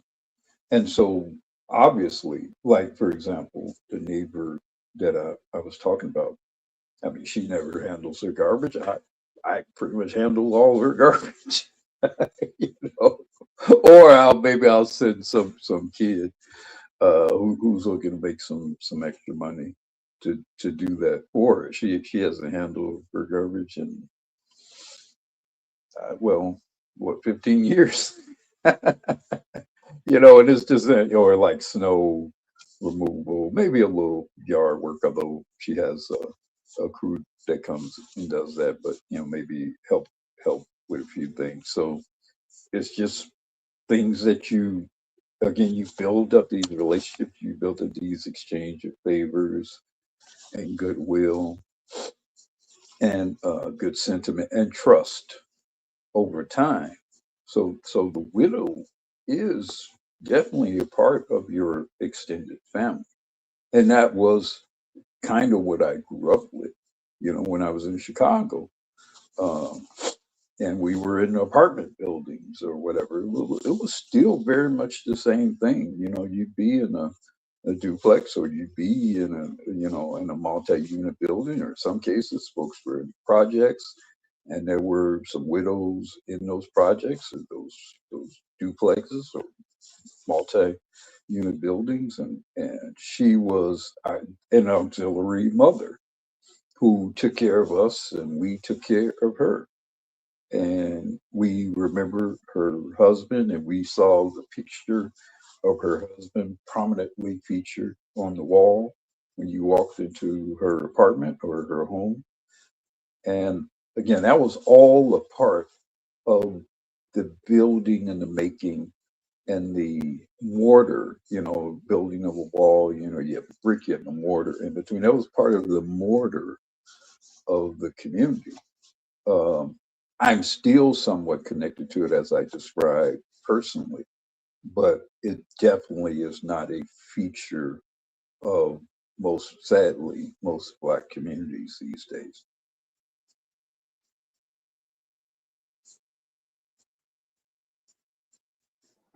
Yeah. And I appreciate that. And I'm gonna say, see, there's a reason for doing this particular type of show, because at the end of the day, y'all, as Black men, we need to really know and understand what has been going on and why have certain changes have been created. Because back in the day, you would expect widows to be around. Some of us, we grew up in neighborhoods where there were widows around.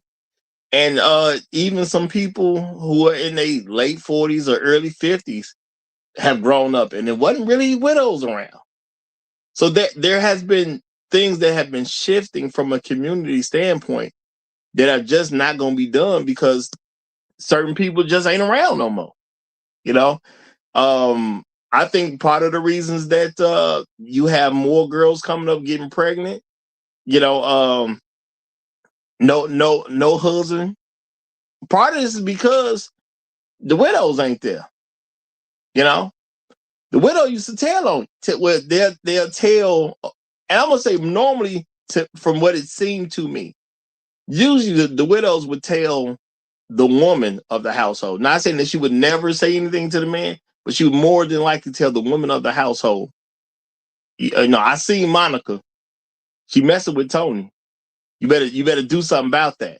And then now, what is the one married woman gonna do when the other married who used to be married, now she's a widow, she tell what's going on between Monica and Tony? Well, the mother's gonna hear about this.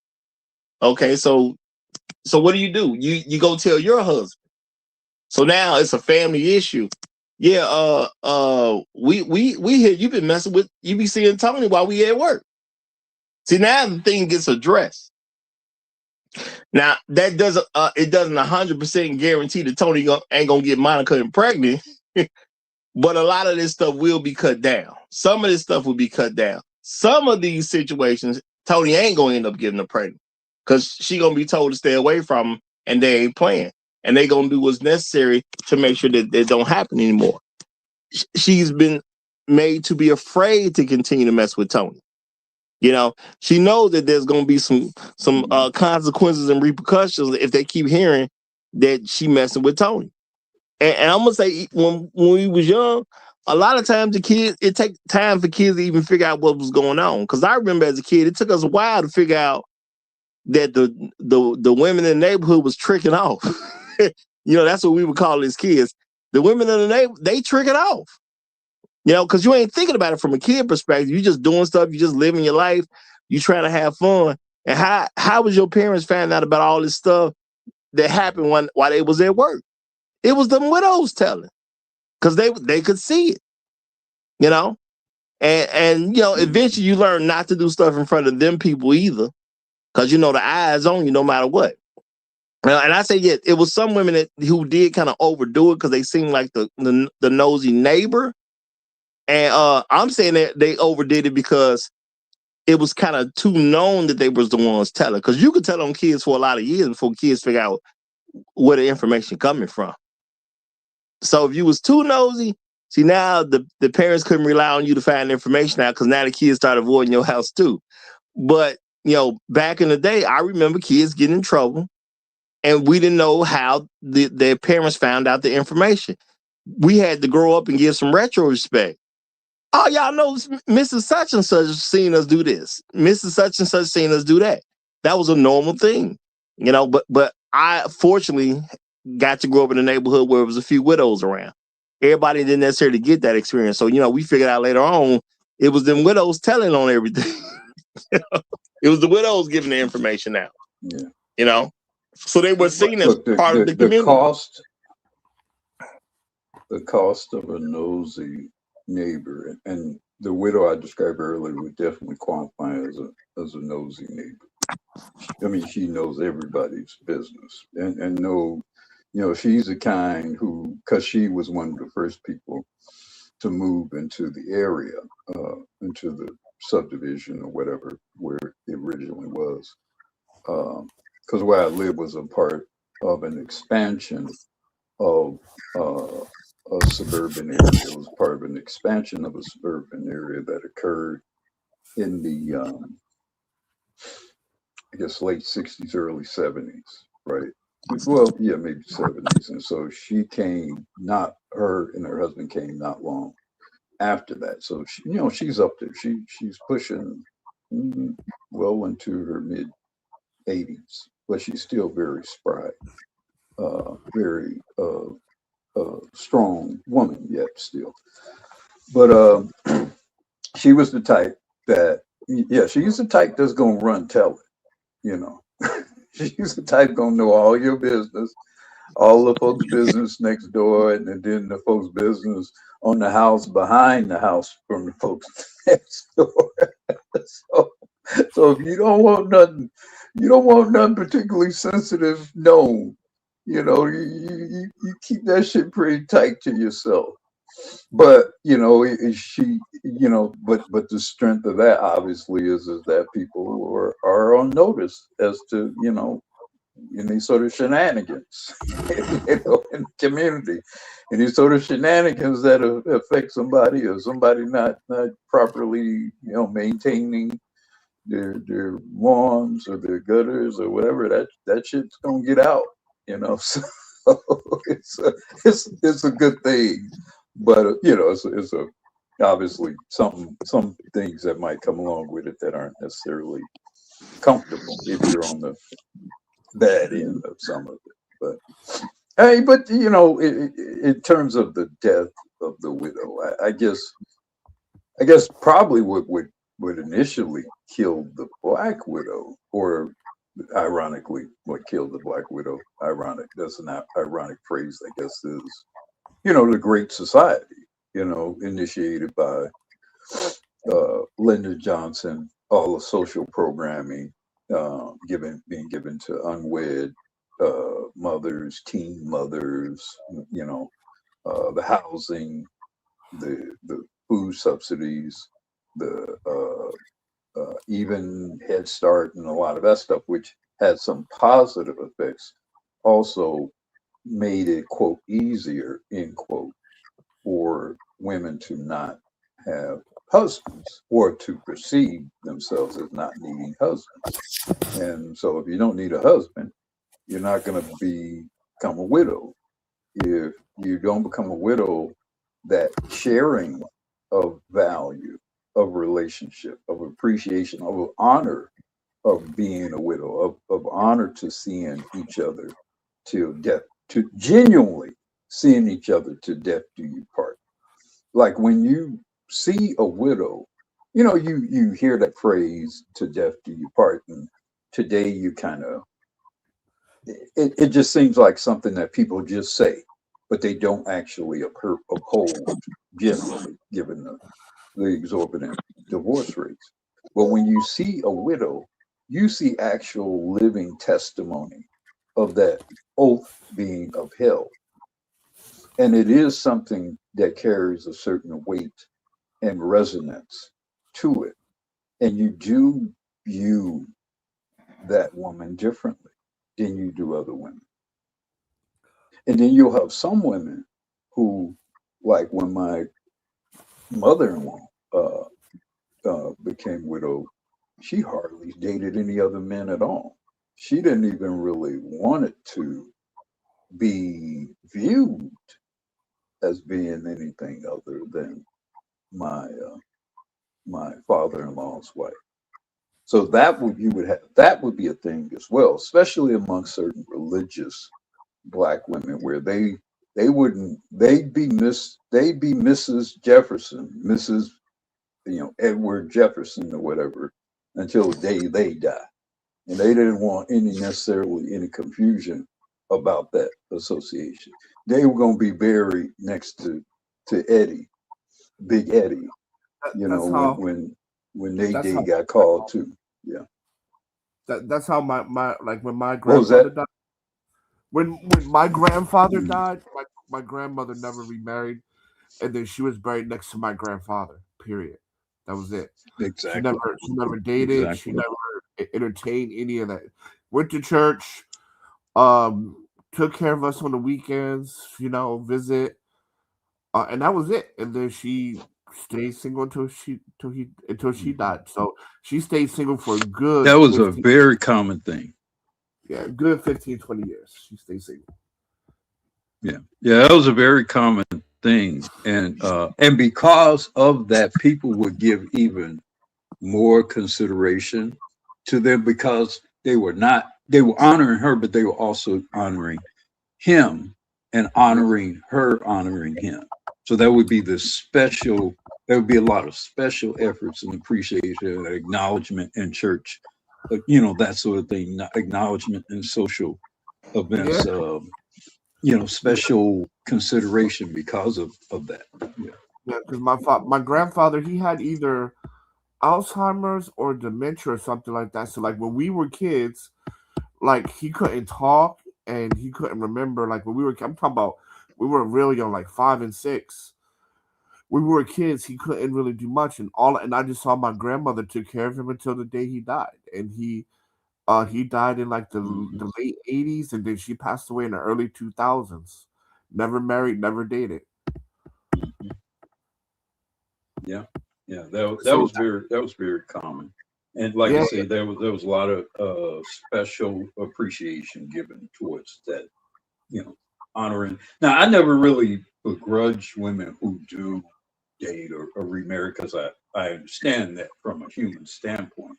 But there is something very special, particularly special, about a woman saying, well, that's it. I only got one husband. God only gave me one husband. And that's going to be my husband until the day I go too, kind of thing. Yeah, it depends. I mean, I don't know. I wouldn't like it. I know I wouldn't like it if I pass my wife like 5 years later, date somebody else. I know I wouldn't like it. I wouldn't like it, but I would understand. I definitely wouldn't like it. Yeah. Now, I'm gonna say, well, I mean, the biggest thing about that is how your children, because I think the biggest problem my wife would have is our children.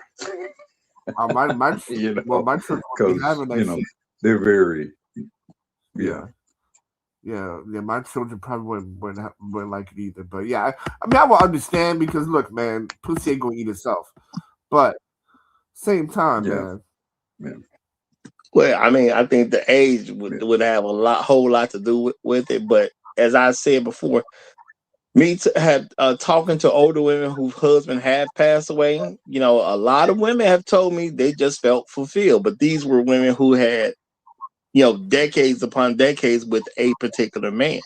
So, if you get a good 30, 40, 50 years in, I mean, a lot of women won't even have a mindset that they finna start something new with a new guy. It's just not their interest at the end of the day.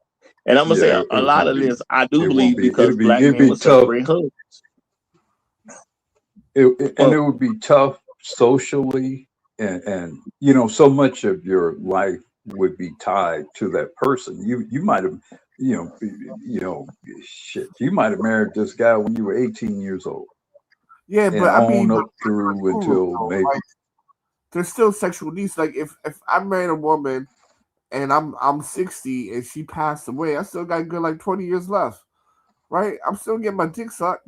I might not marry, but I'm getting my dick sucked, man. I'm sorry. Well, that's why I say it depends on ages. But go ahead. Well, and look, I do think that kind of thing. Let's be honest. I do think that kind of thing is different for men and women.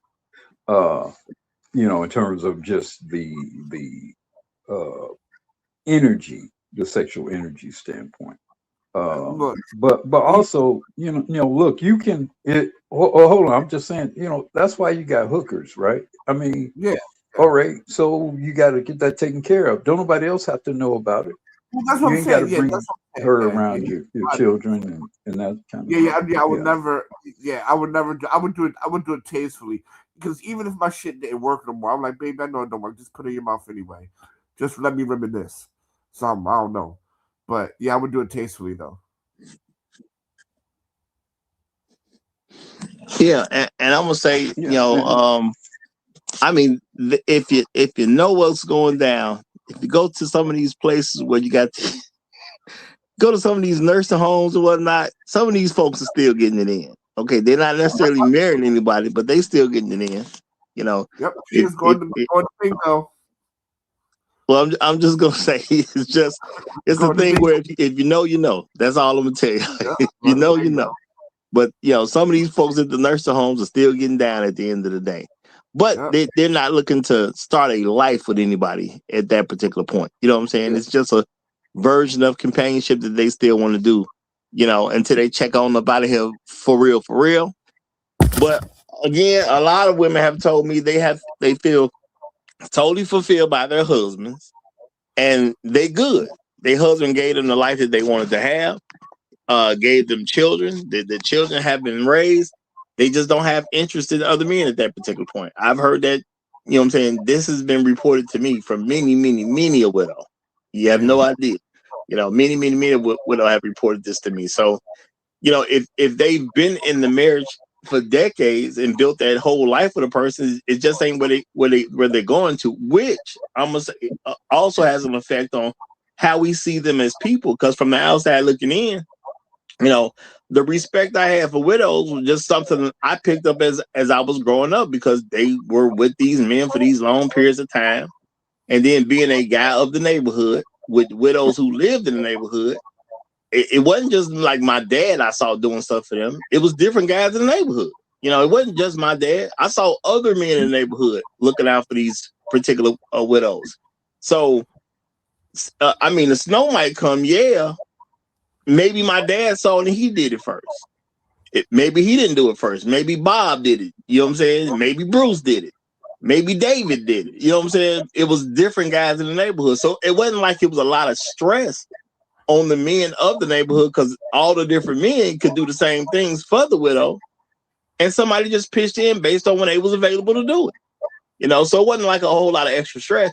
But as a young man, that told me there's a certain level of respect that we give to these women that I'm not saying they told me not to respect other women, but, you know, over time you start picking up on stuff. And, you know, other women, they didn't hang around as much because as a married man, even though you may not have thought about it as a child, as a married man, you didn't spend a bunch of time around some single woman. That would be kind of looked at a little funny too. So who did the married men help? They helped other married men and their wives after they passed away. Now the single chick that moved into the neighborhood, I mean, let's keep it real. The women would make an effort to make sure you're not spending time around the single woman that moved into the neighborhood. That's just the way it went. Well, I'm as long as that nigga named Rodney. The smart women, what the smart women do, this is something I've observed my wife do. What the smart women do is they make a point of very sort of aggressive introductions to that news woman. Well, to it's like an intelligence mission. It's like an intelligence mission. From what I've observed, it's like an intelligence mission, and it's also, establishing presence and boundaries mission. So that, whatever then I have an exchange with the neighbor, very quick on her lips is she's gonna ask, how is, Black Guru's wife do? How's she doing? And tell her I'll give her a call and we'll get together, that kind of thing. But that's what the smarter women in the community do about that kind of thing. Well, that new woman better be married or she's gonna have a miserable time. Yeah. She better be married. Well, she's definitely going to be under watchful eyes. That's for damn sure. And don't let her be fine. Don't let her be fine. Yeah, some surveillance will happen, especially if she fine. That's for sure. Yeah. What's that name? What's the name? Miss Parker. What was that? Yeah. Was it Miss Parker? Friday. Yeah, Miss Well, Parker. let you know. Yeah, we're right, Miss Parker. Miss Parker. The first nigga that's gonna try is Rodney. The first nigga that's gonna try is Rodney. Dirty Dick Rodney. Well, yeah. Rodney's always gonna try some shit he ain't got no business doing. That comes with his name. Exactly. But what I'm saying though is, as you grow up though in these areas, as a young boy growing up, you see women a different way because of these different classification they have. It's not necessarily brought to you like, hey, she's a widow, you need to look at her like this, but you just kind of pick it up over time. And I think, what a lot of men need to really kind of relate to women who are trying to figure out what is going on. Why, these women who come out, why aren't the men helping us anymore? Well, you're not a widow, so we don't even know you like that. On a real level, we don't really know you like that. We don't know your husband, so you're not getting it because you was married to some particular guy. And at the end of the day, it's just a lot easier to come to the conclusion that you're more of a problem than a benefit to the community in the first place because you're not married. And the things that they believe that men are supposed to do for them, we wasn't doing it for y'all because as a young man, you grew up doing stuff for the married women or the women who actually became widows.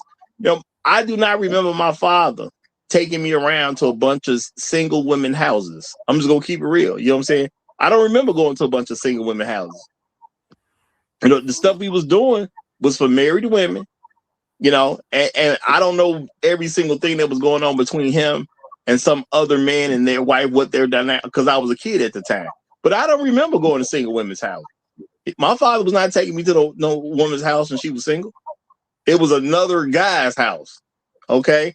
And sometime when the guy passed away, we did some stuff for his widow. But I do not remember going anywhere to some single woman's house.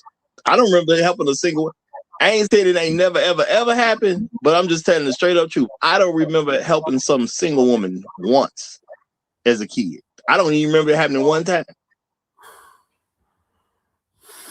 I don't get it. So, as an older man trying to establish a relationship with a woman, sure. And I'm sure I've helped some women who were single at that point, but I don't have no obligation to help a bunch of single women, which kind of relates into the woman I was talking about. I come home and, I'm tired and whatnot. I parked in front of her house and I ain't never seen her with her husband.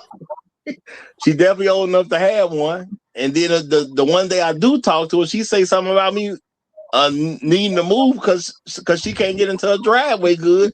And I'm sitting there like, you got all this room to get into your driveway, but I just accepted you can't really drive. Okay, it's cool. But you wasn't even nice about it. So am I ever gonna help this woman do anything? Probably not. Am I gonna hold a grudge against her? No. But I'm not going to voluntarily help her with anything either. And now, when I see her, quote unquote, struggling in some snow and all that, because I came out one time, I see her right at her driveway. The snow had hit hard. She was struggling to get her truck out. I just looked at her. She looked at me. I gave her a nod like you do a dude and just walked away. So we acknowledged each other. She know I saw her, and she know. She know 100% for sure I saw her struggling and didn't feel any reason to do anything about it. Now, a lot of women say they see stuff like this and they take it as a negative thing. And then you have women who are complaining on the internet about stuff like this. But I don't see no obligation to help you. I ain't never seen your husband. So what am I going to get out of helping you? I can take my time out and help you. And yeah, you might say thank you. You might. I guess if I get real lucky, you will say thank you. And then that's where the transaction is over with for you. So at the end of the day, why am I worried about you? I ain't never seen you. Now, I don't know if she got kids or not. You know what I'm saying? She's old enough to technically have had a kid. Well, I would guesstimate she's old enough to have had a kid and the child has moved away from home at this particular point. But I ain't never seen her with no kids and I ain't never seen her with no man. So she could just be a single woman who bought a house and she's going to be a cat lady one day. But for me, I don't have no inkling where I'm just supposed to go help her. It is what it is. She don't even say hi. So I don't see herself as part of my community. And I'm pretty sure she don't see me as part of her community except for helping her when she wants it. And for me, that ain't good enough. Because that's where a lot of Black women are. They just want you to help them when they want it. So I'm saying Black women are suffering in ways because there aren't Black widows around. More Black widows, more engagement with the community. More children growing up watching you engage with the widow. More children have the expectation that if she's a widow, we supposed to look out for her. And let's keep it real, y'all. It ain't the same no more. Black people don't see the old lady as the thing to look out for the way we used to. Now, I know everybody done seen some old Black woman. But do we as a community see the old Black woman as someone who needs help the way we used to? Because I think that's going away. I'm not even saying that it's bad that it's going away, but I do believe it is going away. And I think that's because a lot of us did not grow up in a world where our moms, you had a husband and the dads looked out for the old widows who happen to, you know what I'm saying, who happen to be in the neighborhood, and he's just passed. We don't do nothing for her anymore. So now she, instead of her being a widow, she's just the old lady. You know? And the old lady's pretty much by herself. She was strong, she was independent, and she didn't need no man. And she proved that. Now she an old lady living alone. You know? And I'm saying this as a real thing, because I know even myself, if it's an old lady, I ain't never seen her with a man, you know, I don't assume or see anything to account for she's a part of the community that I see myself as part of. When the leaves fall, I don't go rake her grass. I could. I don't volunteer to do that. When the snow fall, I ain't doing nothing for her. You know, I'm not going to take her garbage out for her. It's just certain things that I'm never going to check on her, because she's just some old lady at the end of the day. I don't see her as even part of who I am. She's just an old lady, you know? And I'm not saying in America you can't just be an old lady. I'm never going to tell no woman she owes the community anything. It's just, if you see yourself as a part of us, you do stuff and you get stuff. And I think, one of the main reasons I don't do nothing for them, because I don't see them as part of us. You know, and a lot of black women in general, y'all, they just don't see black men as part of what they got going on, which is their business at the end of the day. I ain't finna beg none of them to be involved in something that I believe they supposed to be involved in, you know. And I see y'all in the comments, shout out to Emerald Edge. He said they rude now, you know. Landon saying old, mean, and bossy. And these are real things that is just more reasons to not help them. Because at the end of the day, if I see you as old, mean, and bossy, am I finna volunteer to help you? No. Because I'm going to volunteer for you to boss me around. I'm not finna do that. And I ain't even finna get nothing out of it. No, I'm good. I'm good. And then I can't really offer you anything, because what have I noticed about black women from a collective standpoint? If you offer to help them, the way they take it is they don't owe you anything. That's how black women see offers. And I see how this is taught amongst black women. Well, it ain't like you asked him to do it. He offered to do it. So you don't owe him nothing. See, when you make statements like this online, even though I know you don't think people heard it or can catch it, I have to accept that what she's saying is a very real thing to her. And I've seen plenty of black women say that, well, if he offered it to you, that was on him. I'm not saying they can't be that way, but I respect what they said. So if I offer, that means you owe me nothing, which means do not make an offer that I don't want to do. It is what it is. Okay? I ain't got to curse out. I ain't got to be mad at her. It's just telling me never offer to do anything for her that I don't want to do. I don't want to shovel your snow, so I don't offer. I don't want to rake your leaves up in the fall, so I do not offer. I'm not going to wash your car for you, so I do not offer. I'm not going to move your trash for you, so I do not offer. And we got women saying, these men have watched me do this. They watched me. I not too long ago, I actually seen a woman, literally a truck driver of some kind. And she was literally complaining that men were not volunteering to help her, move her load. She had some load that she had to move the load in some kind of way. Okay, and I know there's truck drivers who don't have to touch anything, but then there's some runs you make where you got to touch the load. She obviously had a load that she had to touch. And she said guys was coming up to her, looking at her, how long you been doing this? And, having some conversation with her, just kind of interested because she was a female truck driver. And she was mad that they wanted to talk to her and nobody offered to help. They didn't offer to help her doing the stuff that she was getting paid to do. Now, these are other truck drivers, based on the story she was giving. You get paid like I get paid. Why would I offer to help you move your load? You signed up for that. That's how you make your money. We not friends. I'm just a guy that happened to see you. Why are you upset that I ain't helping you do your job that you getting paid for?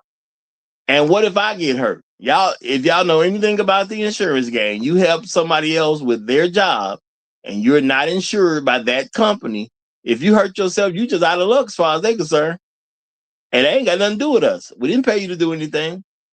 We'll look out for our employee if they get hurt. Well, we can't look out for you. What we prefer from you is you not touch anything. So it just is what it is on that note. But see, you have this veering off of men and women in different directions if you can't get stuff right together. You cannot have community where you don't have husband and wives. It just is what it is. As a young man, I don't learn the lesson that I should help a widow if I don't grow up with widows in the neighborhood and I see my father thinking it's worthy to help them out. Not just my dad.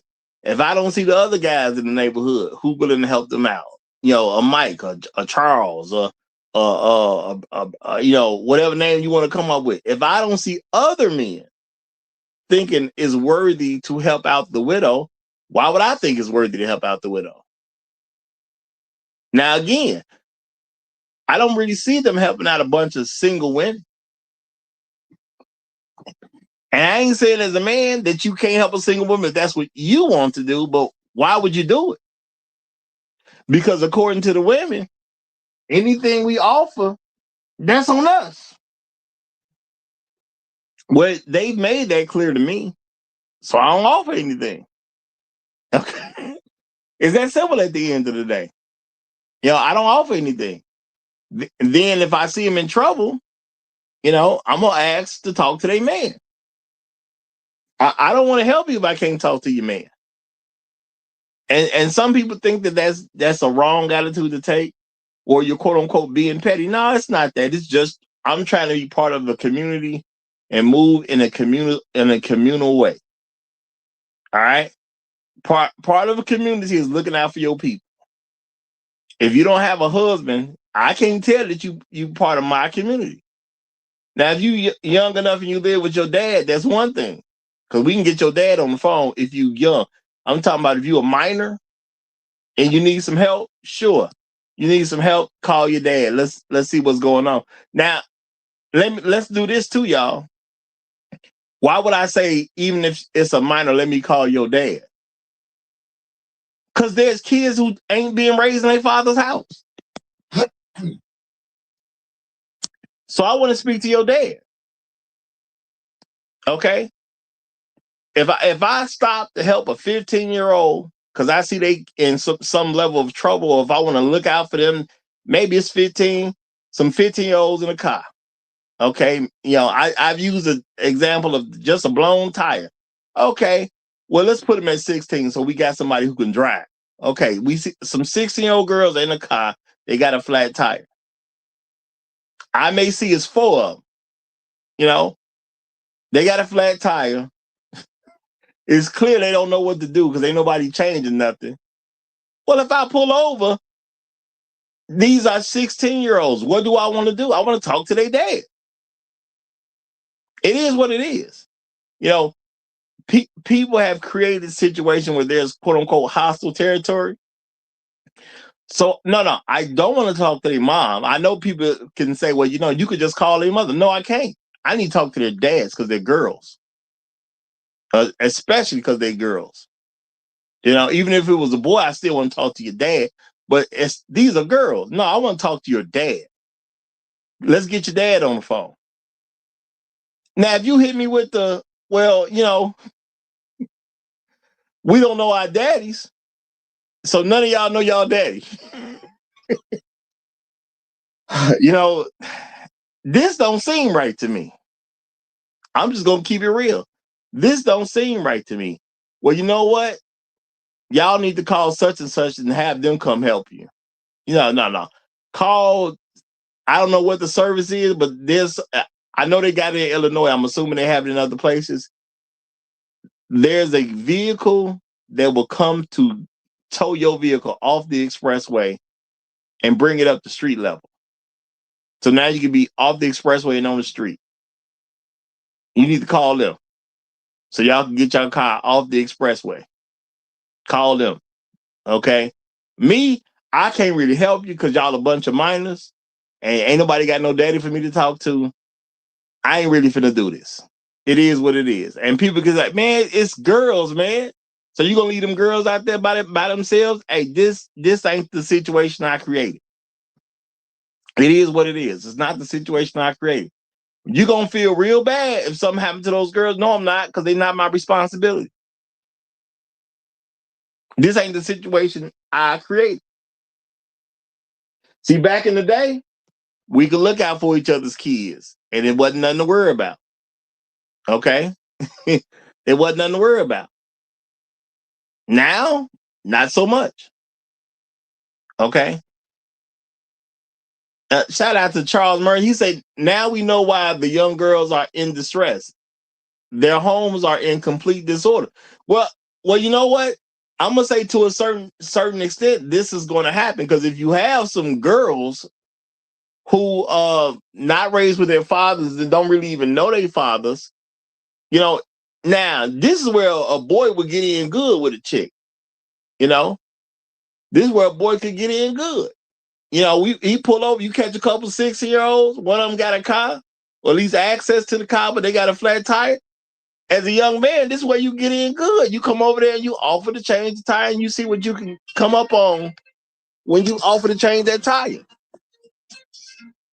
But nowadays, realistically speaking, the boys don't know how to change a tire. So, yeah, you could be a boy. How you gonna help them if you can't change the tire either? You know? And as a grown man, y'all in a situation that I don't want to be bothered in. You know, I'm just keeping it real. I don't want to be bothered with this situation. You know, some girls, you know, who can't get their father on the phone. I don't really want to be bothered with this. You know? Well, you can call my mama. I don't really want to talk to your mama. Just keeping it real, y'all. I don't trust them. I don't want to make a connection to your mama. I really don't. But if you had a dad, you know, I would be there for you. And since you ain't got no dads involved, I would recommend that y'all call, you know what I'm saying, the local police department or whatever. Y'all get the number to them guys who come out and move your vehicle off the expressway. That's what you do. You know? Because real talk, I don't know you like that. You know? And don't get it twisted, y'all. There's men who try to help women, and it go real south, real fast. And next thing you know, you are fighting stuff that you ain't got to fight. You know what I'm saying? You wouldn't have to deal with all this if you just left it alone. I don't want to talk to your mama. I personally prefer not to deal with strange, unstable women. Okay? All right? And if can't nobody get their dad on the phone, to me, these are girls, but they're being raised by strange, unstable women. I don't want to be involved with them. It just is what it is. You know? Well, what if it's raining? That ain't got nothing to do with me. What if it's snowing? Again, that ain't got nothing to do with me. All right? If none of these kids know their dad, I know the woman ain't gonna never be a widow. Okay? At least it ain't good chances that she gonna be a widow. So I ain't involved. People may say, well, that's kind of mean. If you're talking about some 16-year-old, hey man, life is what life is. I don't want to involve myself in that. I don't want to involve myself with some minor girls, you know, who are having a bad situation, and I can't get no dad on the phone. I don't want to involve myself. It is what it is. Okay? Me and another man, we can have a certain level of respect toward each other. Me and a bunch of strange women, we don't know how that's going to go. I'm just going to remove myself from the situation. Y'all have a good night. Y'all should call them people that'll pull you off the expressway. That's what y'all should do. And they may ask me, well, what's the number? I don't know. I don't know how you get a hold of them people. Now, could I figure it out? I'm sure I could, but I don't know. You know, I'm a man. I'm going to get myself off the expressway. I'm just going to change a tire. It is what it is. I'm a man. I'm going to change. I don't call them people to get me off the expressway. I just change the tire and keep it pushing. You know, but again, y'all, it's about, as a young man growing up and seeing the world that's being offered to you. You grew up as a young man. You know, you're not doing things to help these widows out in the neighborhood. You're not in your father's custody, where this could even be a normal suggestion. So Black women are destroying the Black community that they participate in because they are doing the things that they are doing, and they are not doing the things that they used to do. And when boys grow up in the world without widows, there's a price to be paid. That's really the message that I'm trying to give. When boys grow up and well, girls too, but when children grow up in a world where there are no widows, how we look at older people is going to be very different. You know, how we see what we're responsible for is very different. Now, I'm not going to tell you it ain't men right now who believe they're responsible for any random woman. You know, well, she Black, so I'm responsible for her. Now, if you ask him why is he responsible for her, he couldn't even tell you. The best he probably could come to is that's what my mama taught me when I was growing up. Well, if that's all it takes for you, more power to you. I'm not saying I wouldn't help a woman at all, even though it's going to be much more rare for me. But what I do understand is I'm not responsible to do it. It's charity if I do it. But you know what? I don't like being in bad situations when I give charity. And that's what it comes down to at the end of the day. I don't want to see myself in a shady situation about me giving somebody charity. I don't like putting myself in a position where people could accuse me of all kinds of stuff and I'm out here giving charity. You know, and let's keep it real. Black women are trained in a way that if you can't quote unquote help them fast enough, they'll have a problem with you. Or what if I go into the situation thinking it's something easy and then find out it's a bunch of other stuff going on where I can't easily solve the problem? A lot of times they'll take their anger out on you because you the person that's there. I ain't doing all that. Is it worth my time? Nope. Is it worth my money? Nope. Is it worth my energy? Nope.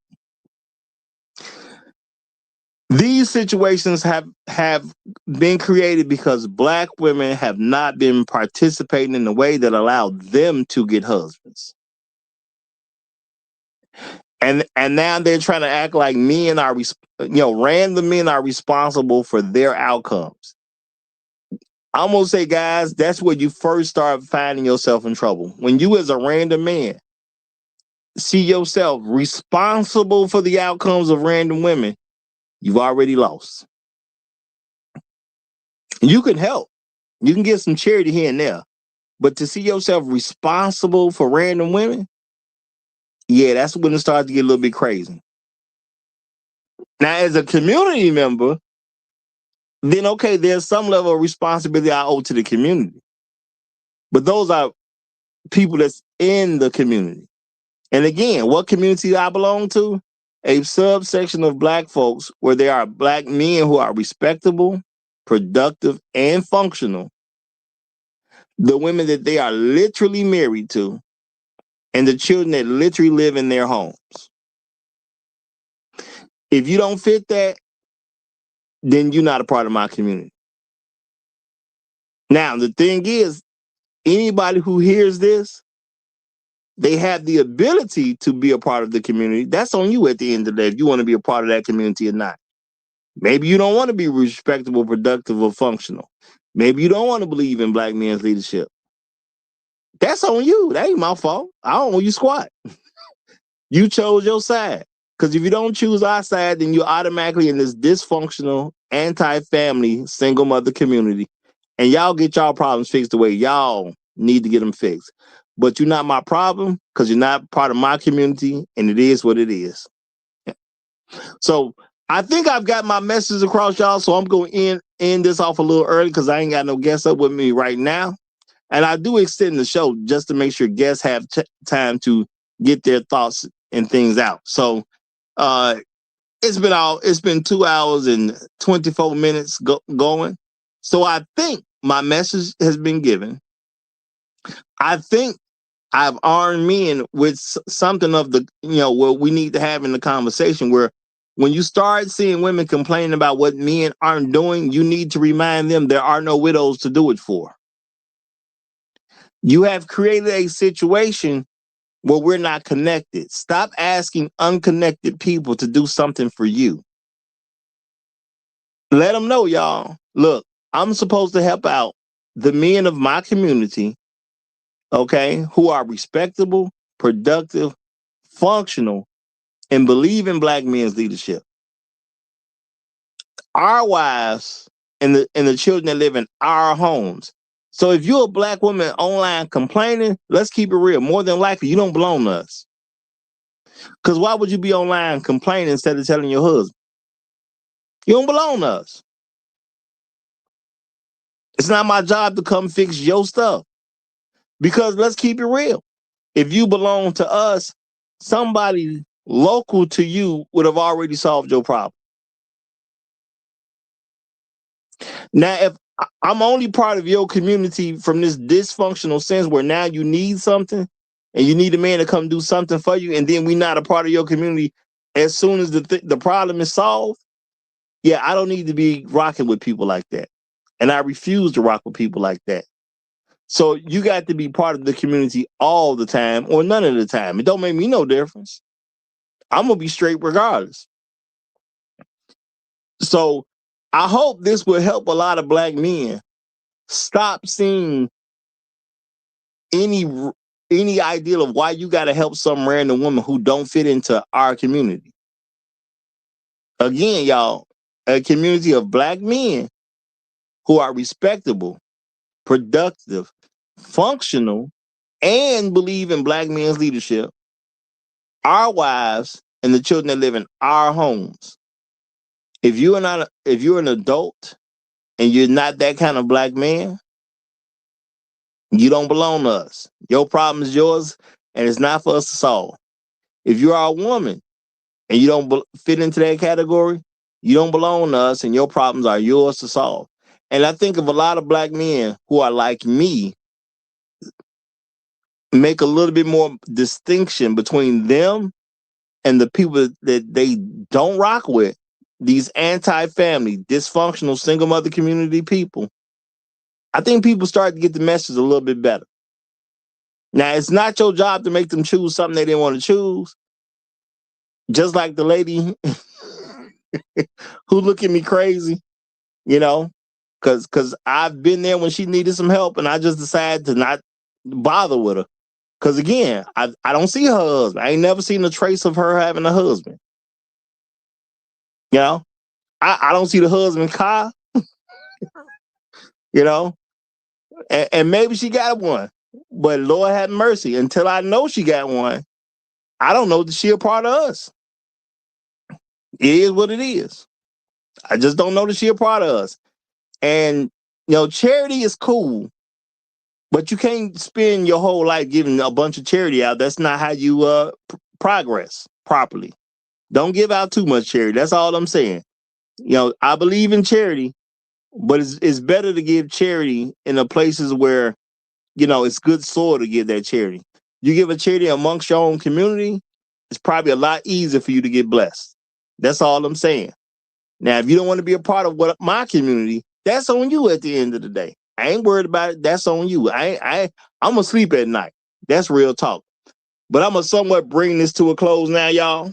Because again, I think I got my point across. I think if Black men are listening to this and learn how to respond to Black women who feel that they're being quote unquote left out, understand there is an intention to leave you out unless you're part of our community. Well, how do I be a part of your community? Well, first of all, you got to find a Black man who's respectable, productive, functional, He believes in black men's leadership,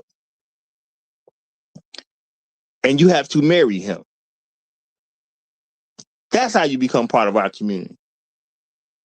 Now, if you refuse to do that, that's on you. That's your problem to solve, not mine. It is what it is. You have a nice day. And you send her on her way. But shout out to Carlton McGee. Appreciate you, my brother. Appreciate you. He sends a super chat, says, thank you, Roger. Peace. Well, I'm going to say peace to you, my brother. And I hope y'all have a wonderful rest of y'all day. If you are new here, we do this at 9 a.m. Chicago time. Not where you happen to be. You might be in Virginia, which is fine. But it's that Chicago time. You could be in Texas, which is fine. But it's the Chicago time. You could be in Iowa. But it's a Chicago time. Okay, that's what you got to meet. Chicago time. I see y'all. Oh, if you're new, make sure you subscribe if you like this level of content. Okay, and we will see y'all next time around. Long live the Habitual Line Steppers. I'm Roger. I'm right, and I'm out.